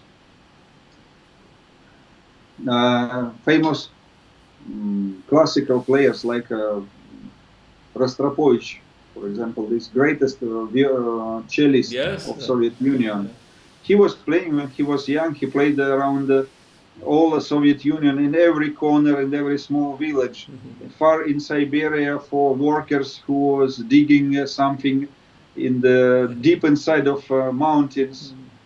And he was traveling with accordionists, not with pianists, because it was not possible to fly with piano. Of course, yes. And it was not possible to find the piano there. So accordionists, especially the generation of my teacher. That's amazing. I mean, to have Rostropovich, one of my favorites, along with Pablo Casals, and to have Rostropovich with an accordion, wow, that's amazing. Yes, we have pictures of it, and we have jokes from Rostropovich when he played in some factory for workers, for normal guys who listen folk tunes, and they don't like classic at all, but they came because they say you must study classic. Okay, all the thousands of workers came to this concert, and Rostropovich played with the cello, some Tchaikovsky suite, and Yuri Kazakov, the link of his video I sent to you, he was doing accompaniment, and Rostropovich said, in some moment I see the big man arriving from deep of audience to me, and I'm afraid now they will beat me. I have to find a way to run. And the man came to him and took his shoulder and said, "Hey, buddy, relax, take a rest. Let us listen accordion. Let accordion to play. Shut up, please." That's Tchaikovsky's experience. That's Rostropovich's experience. My goodness. Yes. So it was probably true, because Yuri Kazakov, who died several years ago, he was telling that yes, something was like this. It was true, and we have pictures of them playing in such audience. I see. That's fantastic. And we've Ramanjit Kaur, she's an actor joining from Kolkata, says some moving and enchanting chords. Thanks, Maestro Selivanov, for taking through the whole range. The slow rhythm makes you flow lyrically, and the fast notes make me put on my dancing shoes. And of course, she remarks that quite a challenge to play buttons with both hands simultaneously. I think the handicap, the difficulty because the left hand you don't see, as Professor Giorgio Della Role was also mentioning, that it is not possible to see anything on the left. Yes, but it's everything so close. So and we have special marks, some dots and scratches. But in reality, you can always remember if you are good player, you remember the distance Yeah. always. All the intervals you can find easily, even if it's not marked. And of course, yes, for example, we like to play polyphonic works of classical I of see. Bach, where we have to play uh, melody in right and then in left and then in both.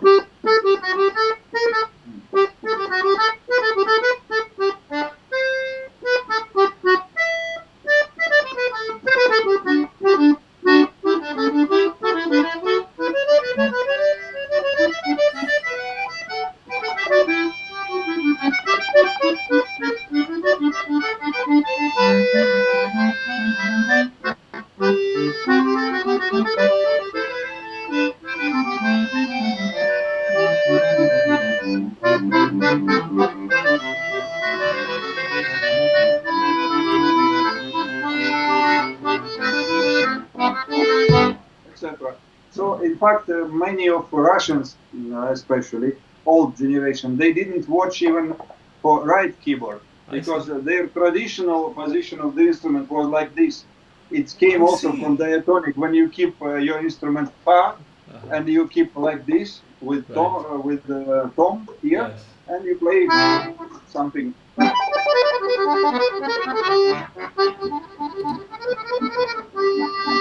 Always since very beginning they practice and listen what they play. They don't watch.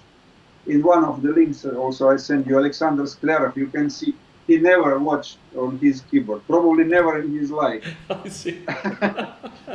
Right or left doesn't matter. And it's not just him. It was normal. For me, it was normal because I already had the instrument in a different. I always keep in this position. Right. I am able to see. And, I don't see any problem. But in the past was a special effect that you don't watch, you don't see your buttons and keys, and you're more professional. I see. And usually people was, he cannot see. Wow, he's great. And that one is watching. No, he's bad player. I see. But also with the chin, you've got you're now using also close because you've got buttons to press. So you Yes, yes. cannot really within the composition you have to at times change. And Yes, but Bach was very interesting. It was very fantastic. I'm tempted to ask you to play more of Bach. just few bars I can play always. This his composition of yeah, Capriccio Uh-huh. on the departure of his beloved brother. I He see. wrote when he was 16 or 17, and I don't remember, of course.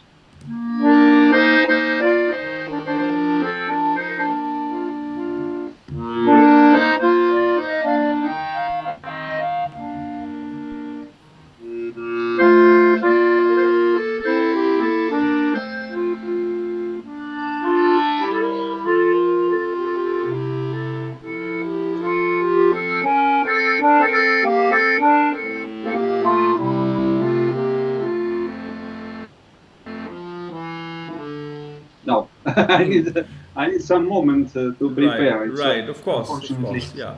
I don't practice regularly, so before I to know. play, Of I course, need of to course. No, this is. recover I a was just little bit. trying But to. I was just trying to coax more music. for example, we Yeah. always played in the past organ works of Bach. This is harpsichord music, like previous well-tempered clavier or this partita or suite. But we played this giant fantasias and fugas, preludium and fugas of Bach for organ, like this.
it's just a Fantastic, piece. fantastic. Yeah, yeah. And all sorts of this Bach music. I think good accordionists are more experts in Bach than pianists, because I see. piano players, they are not concentrated on Bach only. They have huge repertoire from 19th century, from starting from Haydn, Mozart, Beethoven, and then more virtuosic, more good for concerts. But accordionists, we play Bach a lot. Every accordion player, they study Johann Sebastian Bach and some pre-Bach composers, and we use Baroque repertoire a lot.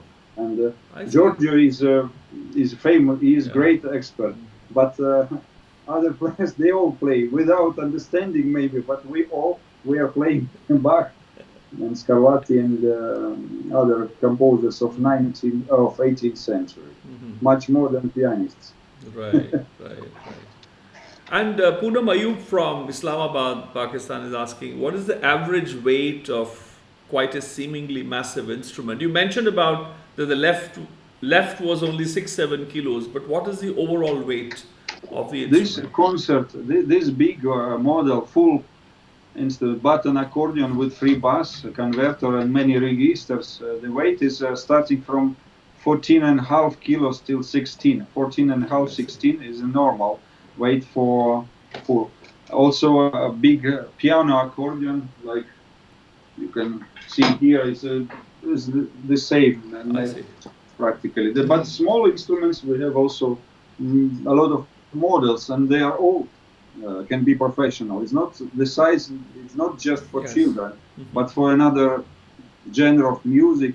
For entertainment, we don't need always this big instrument. You can see some smaller one. When you play with ensembles, with bands, you don't need full equipment. I see.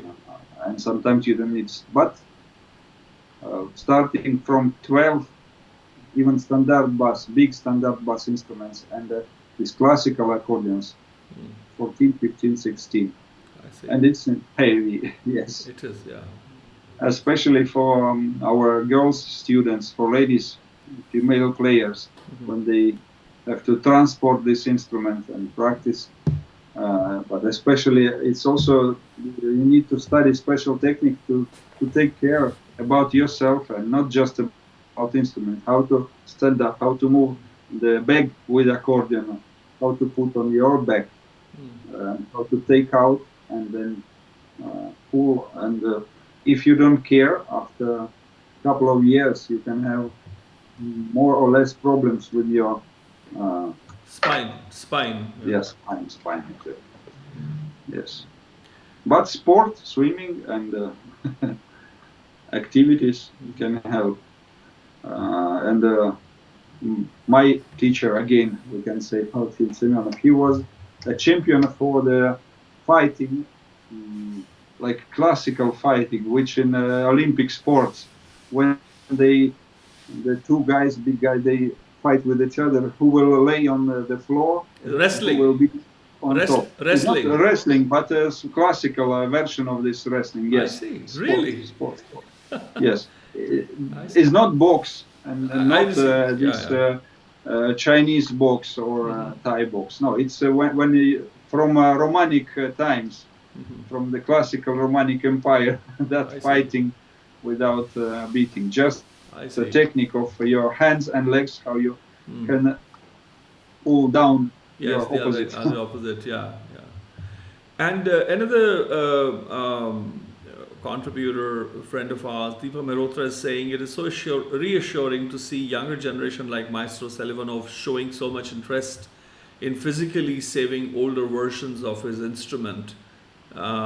You play so wonderfully, she says, and also thank you for explaining so well. So that was, I think, everybody liked your, storytelling, introducing us to the history of the instrument as well. And thank you. Thanks a lot for this. Thank you for, I appreciate that. I'm so glad that everybody liked. And Ramanji, the actor, theatre actor and director, she says how music and arts always transcend all borders of countries. from Russian to Italian to German. Music creates a borderless world. And she says, yes, come to India, Maestro Selivanov. Look forward to listening to you and your wife perform live soon. So, well, thank you very much. With my big pleasure. Yeah, and yeah. with accordion especially, I completely agree that music has no borders and the language of music, but especially accordion, because it's so natural to play any music on this instrument, and it can be adapted for every. I'm sure that Indian traditional music will not lose anything when accordion will be involved in performance. Yeah, I think well as any other. it'll add, I think, because what we see in harmonium, because harmonium is already accepted as, I mean, in the Indian classical music stage, and which is very limited in that sense. People only play at best because one hand, as I mentioned, is only playing, pumping the air into the bellow. But to have the option of playing the chords on the left, and I was in fact talking.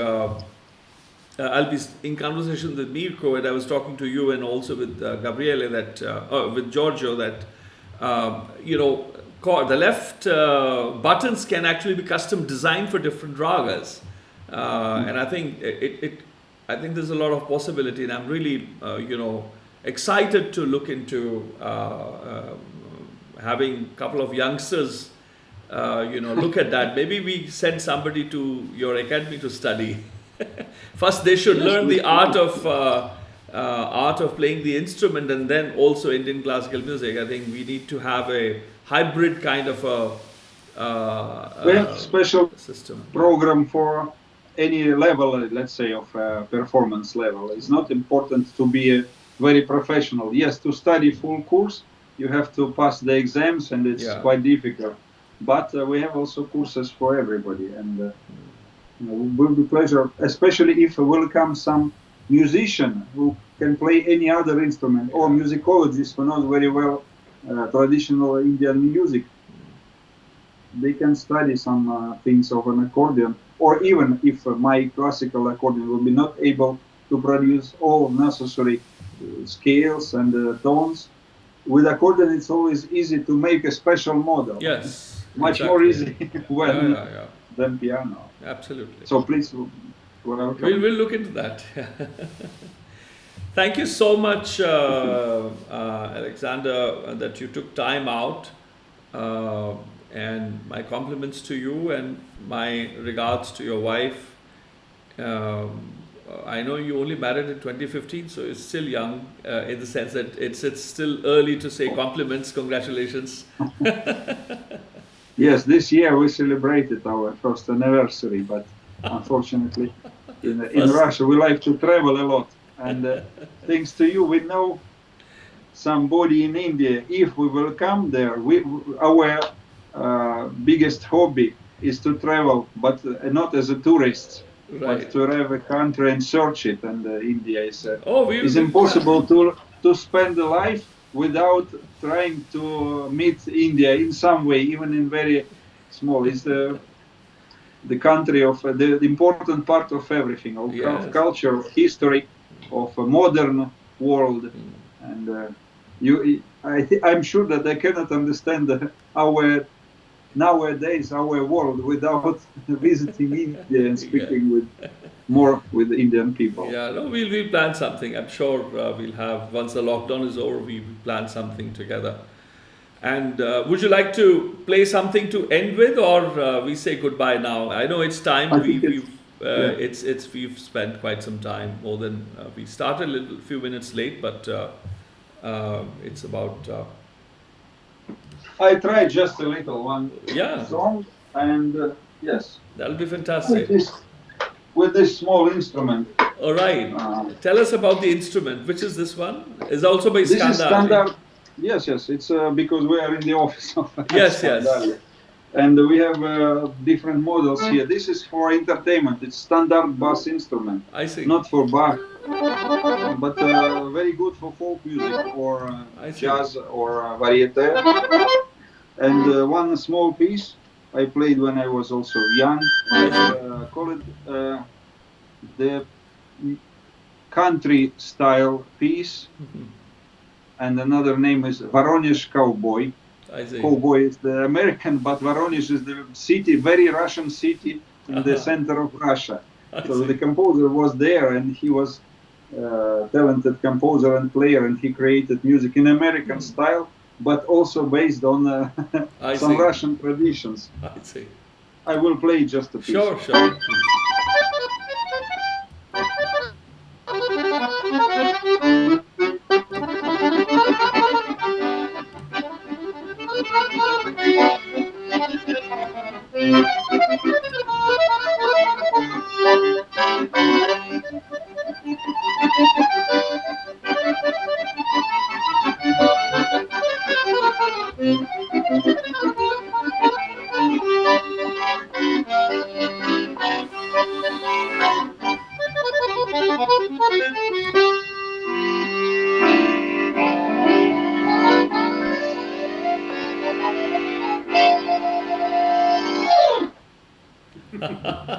Just this. Just a few seconds. Absolutely fantastic. Thank you so much. Thank you so much. I'll talk to you soon, and my greetings to you all. And again, we'll Thank you. I will study how to say thank you in your language next time. Oh. Yeah. We are very possessive, so we don't like to say thank you. Okay. We say that. Arrivederci, ciao. I like Italian language. Yeah, I'm just kidding. We do have many words, but arrivederci, sì, arrivederci, ciao. E ci vediamo. Ci vediamo. A dopo. A presto. Sì, sì. Okay, Grazie. a presto. Ciao. Yeah. Okay. So, friends, that was my conversation with Maestro Alexander Selivanov, and I hope you enjoyed the Baiṭhak with him, and it's been interesting for me to explore, to look at this instrument. I was always fascinated with my uncle Gyan Singh Sokhi, my grandmother's nephew, who was famous for tuning the instrument. They had a music shop, several music shops in Delhi. But he was famous, and the accordion players and professionals would just come, who would get to come to tune their instruments, would always stay on after and then have him play things, because his hand was, he had an amazing control over the instrument. Time for me to introduce our next Baiṭhak, which is on Monday. I'll be in conversation with Dr. Ileana Chitaristi. She's an exponent of the Odissi and Mayurbhanj Chow dance forms from Odisha and around, and she is an amazing story. She lives in Bhubaneswar, and she'll be joining us live from there. She has her own academy since several years, and she was honored with the highest Indian Civilian Award. She was the first foreigner dancer to be bestowed that Padma Shri honor. It'll be on Monday, October 19th at 5 p.m. दोस्तों, अगला programme note कर लेना, सोमवार ਨੂੰ ਮਿਲਾਂਗੇ। ਕੱਲ मैं होर काम करने ने। सोमवार अक्टूबर 19 है, 5 बजे शामी डॉक्टर इलियाना चितरिस्ती उस्ताद नृत्यका हनगे ओडिसी और मयूरभंज छाव डांस दे, और कई दहाकियां तो इन्होंने काम किया। इन्होंने पद्म श्री अवार्ड भी हिंदुस्तान की सरकार ने, पहले नृत्यका सी नृत्यांगना सी जिन्होंने ऑनर फॉरेनर जेडे विदेशी हनगे जिन्होंने सम्मान दिता गया। और ये भुवनेश्वर रहते ने, मेरे बड़े ही बड़े अजीज सन पंडित केलूचरण महापात्रा उन्होंने शिष्य रहे ने। सो सोमवार ਨੂੰ 5 ਵਜੇ ਇਹਨਾਂ ਦੇ ਨਾਲ ਮੁਲਾਕਾਤ ਹੋਏਗੀ। ਤੁਸੀਂ ਕਾਈਂਡਲੀ ਆਪਣਾ ਸਮਾਂ ਨੋਟ ਕਰ ਲੈਣਾ। सोमवार 19 अक्टूबर 2020। So I hope that you've enjoyed the Baiṭhak. I'll see you. In fact, I should. Why not? I'll tell you about what we're doing on Wednesday as well. I have the poster ready. In fact, We'll continue our conversation about the instrument that I've just shared. This is Maestro Francesco Bruno. He's the bandonionist, bandonion vajande ne, Italian. He's one of the finest Italian bandonion players, and it somehow will, my journey looking at this instrument with a bellow in the center would be sort of complete. I still have to go to Brazil and to South America to look at their music, but Francesco Bruno does play tango, bandonion, and it'll be my research and my study, or my close look at this class of instruments would be sort of quite comprehensive at the end of that Baiṭhak. He'll be joining us live from Trevi in Italy, and I hope that you will take time out too. It's at 6:30 p.m. India time and 3 p.m. Italian time on Wednesday, October 21st. दोस्तों ਇਹ ਜਿਹੜੇ ਸਾਜ਼ ਹਨਗੇ accordion keyboard ਵਰਗਾ ਜਿਹੜਾ ਉਹ ਦੇਖਿਆ ਆਪਾਂ, piano accordion ਤੇ ਬਟਨ accordion ਅੱਜ ਦੇਖਿਆ, ਤੇ ਬੈਂਡੋਨੀਅਨ ਇਹ ਸਾਜ਼ ਹੈਗਾ ਜਿਹੜਾ ਦੋਨੋਂ ਹੱਥ ਸੱਜੇ ਖੱਬੇ ਜਾਂਦੇ ਨੇ, ਜਿਹੜਾ ਕੁਝ ਉਦਾਹਰਨ ਅੱਜ ਅਲੈਗਜ਼ੈਂਡਰ ਸੈਲੀਵਨੋਵ ਨੇ ਦਿੱਤੇ ਨੇ। ਇਹ ਫ੍ਰੈਂਚੈਸਕੋ ਬਰੂਨੋ ਬਹੁਤ ਵੱਡੇ ਨਾਮਵਰ ਇਟਾਲੀਅਨ ਬੈਂਡੋਨੀਅਨ ਪਲੇਅਰ ਹਨਗੇ ਜਿਹੜੇ ਟੈਂਗੋ ਸੰਗੀਤ ਵਜਾਉਂਦੇ ਨੇ। ਇਹਨਾਂ ਦੇ ਨਾਲ ਬੁੱਧਵਾਰ ਅਕਤੂਬਰ 21 3 ਵਜੇ ਸ਼ਾਮੀ ਇਟਾਲੀਅਨ ਟਾਈਮ ਤੇ 6:30 ਵਜੇ ਹਿੰਦੁਸਤਾਨ ਦੇ ਟਾਈਮ ਤੇ ਆਪਾਂ ਇਹਨਾਂ ਦੇ ਨਾਲ ਹਮਵਾਰਤਕ ਹੋਵਾਂਗੇ। ਤੁਸੀਂ ਇਹ ਵੀ ਕਾਈਂਡਲੀ ਨੋਟ ਕਰ ਲੈਣਾ। 23 ਜਿਹੜੀ ਤਾਰੀਖ ਹੈ, 22 ਤਾਰੀਖ ਜਿਹੜੀ ਹੈ ਮੇਰੀ, ਉਹ ਵੀਰਵਾਰ ਹੈ। ਤੇ ਹੁਣ ਇਹ ਗੱਲ ਕਰਦੇ ਹਾਂ ਪੰਡਿਤ ਰੋਨੂ ਮੌਜੂਮਦਾਰ ਹੋਣਾ ਦੀ ਜਿਹੜੀ ਬੈਠਕ ਉਹ ਬਿਜਲੀ ਜਾਣ ਕਰਕੇ ਰਹਿ ਗਈ ਸੀ। ਉਹ 2 ਬੈਠਕਾਂ ਨੇ ਜਿਹੜੀਆਂ ਪੁਰਾਣੀਆਂ ਮੇਰੀਆਂ ਰਹਿੰਦੀਆਂ ਨੇ, ਉਹ ਜਾਰੀ ਰੱਖਾਂਗੇ। ਪੰਡਿਤ ਰੋਨੂ ਮੌਜੂਮਦਾਰ ਹੋਣਾ ਦੀ ਜਿਹੜੀ ਬੈਠਕ ਸੀ ਹੋਈ ਕੁਝ ਦਿਨ ਪਹਿਲਾਂ, ਆਪਣੇ ਕੱਲ੍ਹ ਹੀ ਸੱਚ ਫਰਾਈਡੇ ਨੂੰ ਹੋਈ, ਅੱਜ ਸੈਟਰਡੇ ਹੈ, ਫਰਾਈਡੇ ਨੂੰ ਜਿਹੜੀ ਕੀਤੀ ਹੈ ਉਹ ਜਾਰੀ ਰੱਖਾਂਗੇ। 22 ਅਕਤੂਬਰ ਵੀਰਵਾਰ ਉਹੀ 5 ਵਜੇ ਮੁਲਾਕਾਤ ਸਾਡੀ ਜਾਰੀ ਰਹੇਗੀ। ਔਰ 23 ਅਕਤੂਬਰ ਸ਼ੁੱਕਰਵਾਰ ਨੂੰ ਮੇਰੀ ਜਿਹੜੀ ਬੈਠਕ ਬਕਾਇਆ ਰਹਿ ਗਈ ਸੀ, ਯਾਨੀ ਕਿ ਵਿੱਚੇ ਉਹ ਵੀ ਸਿਗਨਲ ਦੇ ਕਰਕੇ ਉਹ ਜਿਹੜੀ ਪ੍ਰੋਬਲਮ ਹੋਈ ਸੀ। ਉਸਤਾਦ ਸਬੀਰ ਖਾਂ ਜਿਹੜੇ ਫਰੋਖਾਬਾਦ ਘਰਾਣੇ ਦੇ ਖਲੀਫਾ ਹਨਗੇ, ਉਹ ਅਸੀਂ ਕਈ ਕੁਛ ਕੀਤਾ। ਉਹ ਨਵਾਂ ਮਾਈਕਰੋਫੋਨ ਅਸੀਂ ਉਹਨਾਂ ਦੇ ਬੇਟੇ ਆਸਿਫ ਨੇ ਲੈ ਲਿਆ, ਜਿਹੜਾ ਇਨਫੈਕਟ ਜਿਹੜਾ ਮੈਂ ਯੂਜ਼ ਕਰ ਰਿਹਾ ਇਹ ਵਾਲਾ ਮਾਈਕਰੋਫੋਨ ਮੈਂ ਦੇਖਾਂ ਜ਼ਿਆਦਾ ਆਵਾਜ਼ ਨਾ ਹੋਵੇ। This is the mic I am using. ਤੁਹਾਡੇ ਨਾਲ ਪਹੁੰਚਣ ਤੋਂ ਇਟਲੀ ਵਿੱਚ ਤਾਂ ਮੈਂ ਕੰਪਿਊਟਰ ਦਾ ਹੀ ਯੂਜ਼ ਕਰ ਰਿਹਾ ਸੀ, ਵਾਸ ਕੁਆਇਟ ਕ੍ਰੇਜ਼ੀ। ਇਹਦੇ ਨਾਲ ਘੱਟੋ ਘੱਟ ਕਾਫੀ ਕੰਟਰੋਲਡ ਹੈਗਾ, ਆਵਾਜ਼ ਦੀ ਕੁਆਲਿਟੀ ਬਿਹਤਰ ਹੈ। ਤੇ ਉੱਥੇ ਆਸਿਫ ਸਾਬਿਰ ਖਾਂ ਉਹਨੇ ਵੀ ਮਾਈਕਰੋਫੋਨ ਸੇਮ ਪਸੰਦ ਕੀਤਾ। ਤੇ 23 ਤਰੀਕ 5 ਵਜੇ ਸ਼ੁੱਕਰਵਾਰ ਉਸਤਾਦ ਸਾਬਿਰ ਖਾਂ ਹੋਣੀ ਫਰੋਖਾਬਾਦ ਘਰਾਣੇ ਦੇ, ਜਿਵੇਂ ਮੈਂ ਦੱਸਿਆ, ਉਹਨਾਂ ਦੇ ਨਾਲ ਮੁਲਾਕਾਤ ਜਾਰੀ ਰੱਖਾਂਗੇ ਜਿਹੜੀ ਬੈਠਕ ਸੀਗੀ। Friends, I was just mentioning about my program after Francesco Bruno's conversation on Wednesday, October 21st.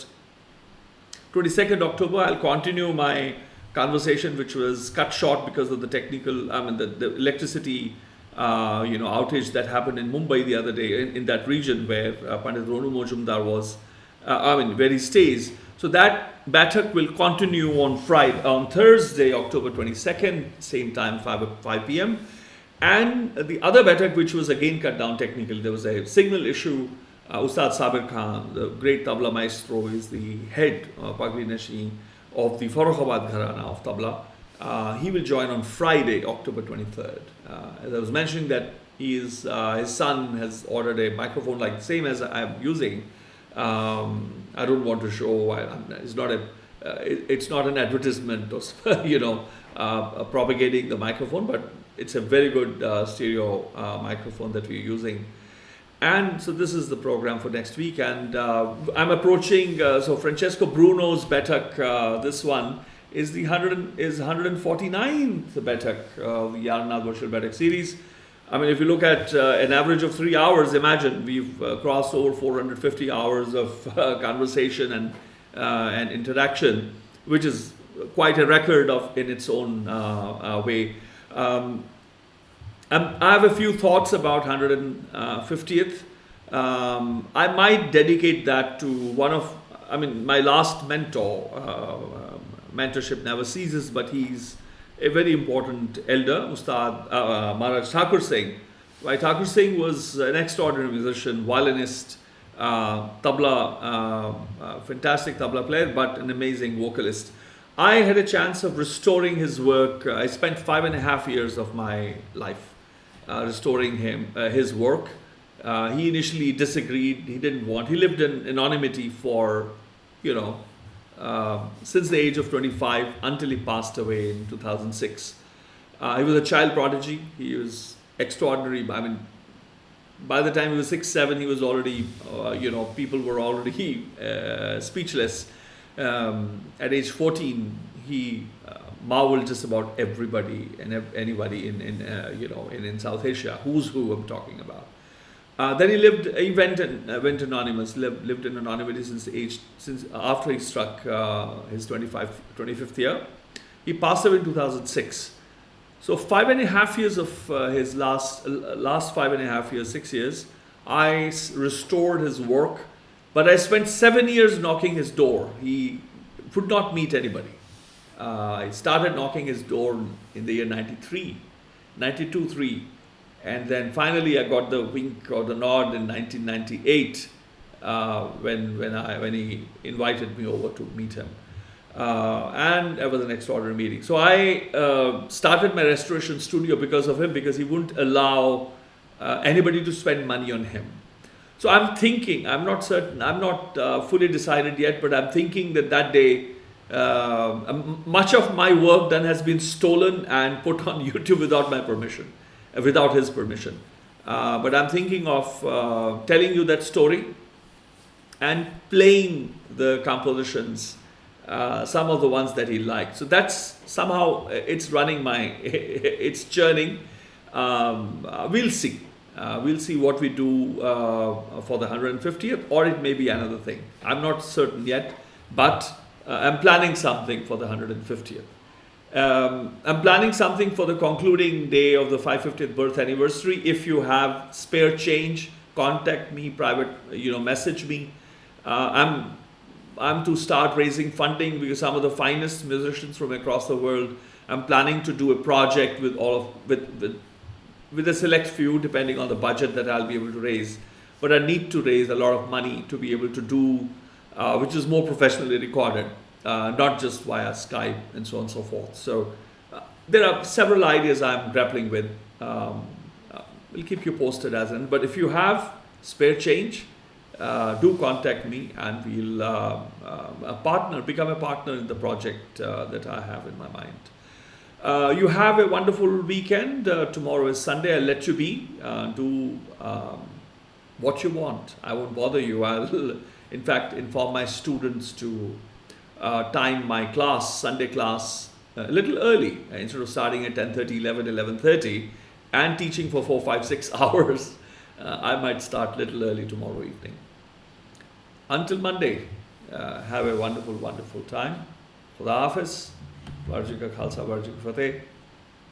Namaskar, a very good night to everyone in Russia. I don't know how to say good night in Russian. And a very good night, India. And to everyone else who's listening, friends from Pakistan, a very good night to you all, and others that who have joined from Italy and other places. I've had some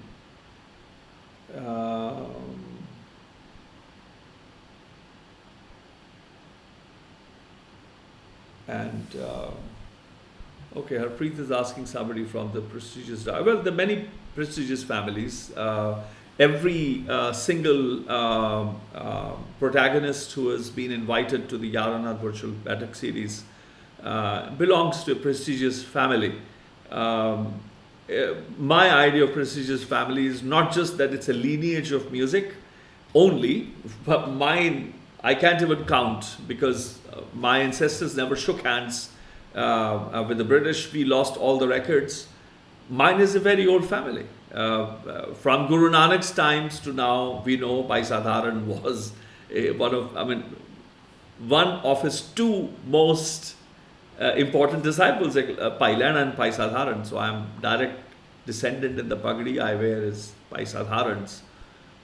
So it's not that I'm looking down upon families or celebrating families more than that, but my idea of prestigious families is a family that can produce an extraordinary maestro. Today I was in conversation with Maestro Alexander Selivanov. He did not say that my father was a great musician or my grandfather was a great musician or my great-great-grandfather. He just told his grandfather and uncles, they played and they said, well, if he plays music, we'll get an instrument for him. But for example, Ramanjit our ancestors are not always actors. A prestigious family is the one which is able to produce and support an extraordinary exponent. That is an idea of a prestigious family. We've already had, you talk of Dagars, of course, we've had Ustad Bahauddin Dagar, my very dear brother and friend. And we've of course invited Pandit Prem Kumar Malik has been part of this. And I hope that you don't need to ask that question to me. I'm doing as much as I can. It is easier said than done. It has taken a lot of toll to sustain this series. It has taken a physical toll on me. It has taken a professional toll. Many of my other works are, I have to submit a 4,000 worded chapter for Gurmeet Rai's book. I'm not able to put myself to writing because it's just so much happening. I'm working 2, 3, 4 weeks in advance. So I hope you don't have to ask me that question. There is no one who doesn't belong to a prestigious family. You are listening. You belong to a prestigious family. Listening is a very important art to support, to say bravo, just to have the courage to say, I like this protagonist, I like the work done by Anād Foundation, I like what Bhai Baldeep Singh has been able to bring to us. You are belonging to a prestigious family. A prestigious family for me is the one that can produce great exponents, but those who can also admire, support, and appreciate great exponents. Even if they're not able to offer anything financially, they can at least take their empty hands and put them together. Or say, Vah, a Zuban. Ah, also, if you cannot afford a Vava, you can just say Ah, or just nod your head. You are a prestigious family.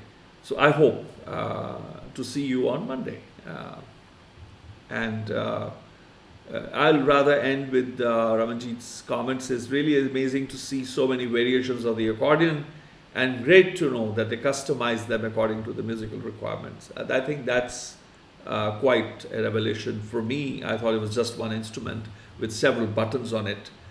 And, I see a lot of possibility to play the ragic system, rag-tal system of South Asia. I'll see you all on Monday, or maybe before, you never know. Khuda Hafiz, Sat Guru.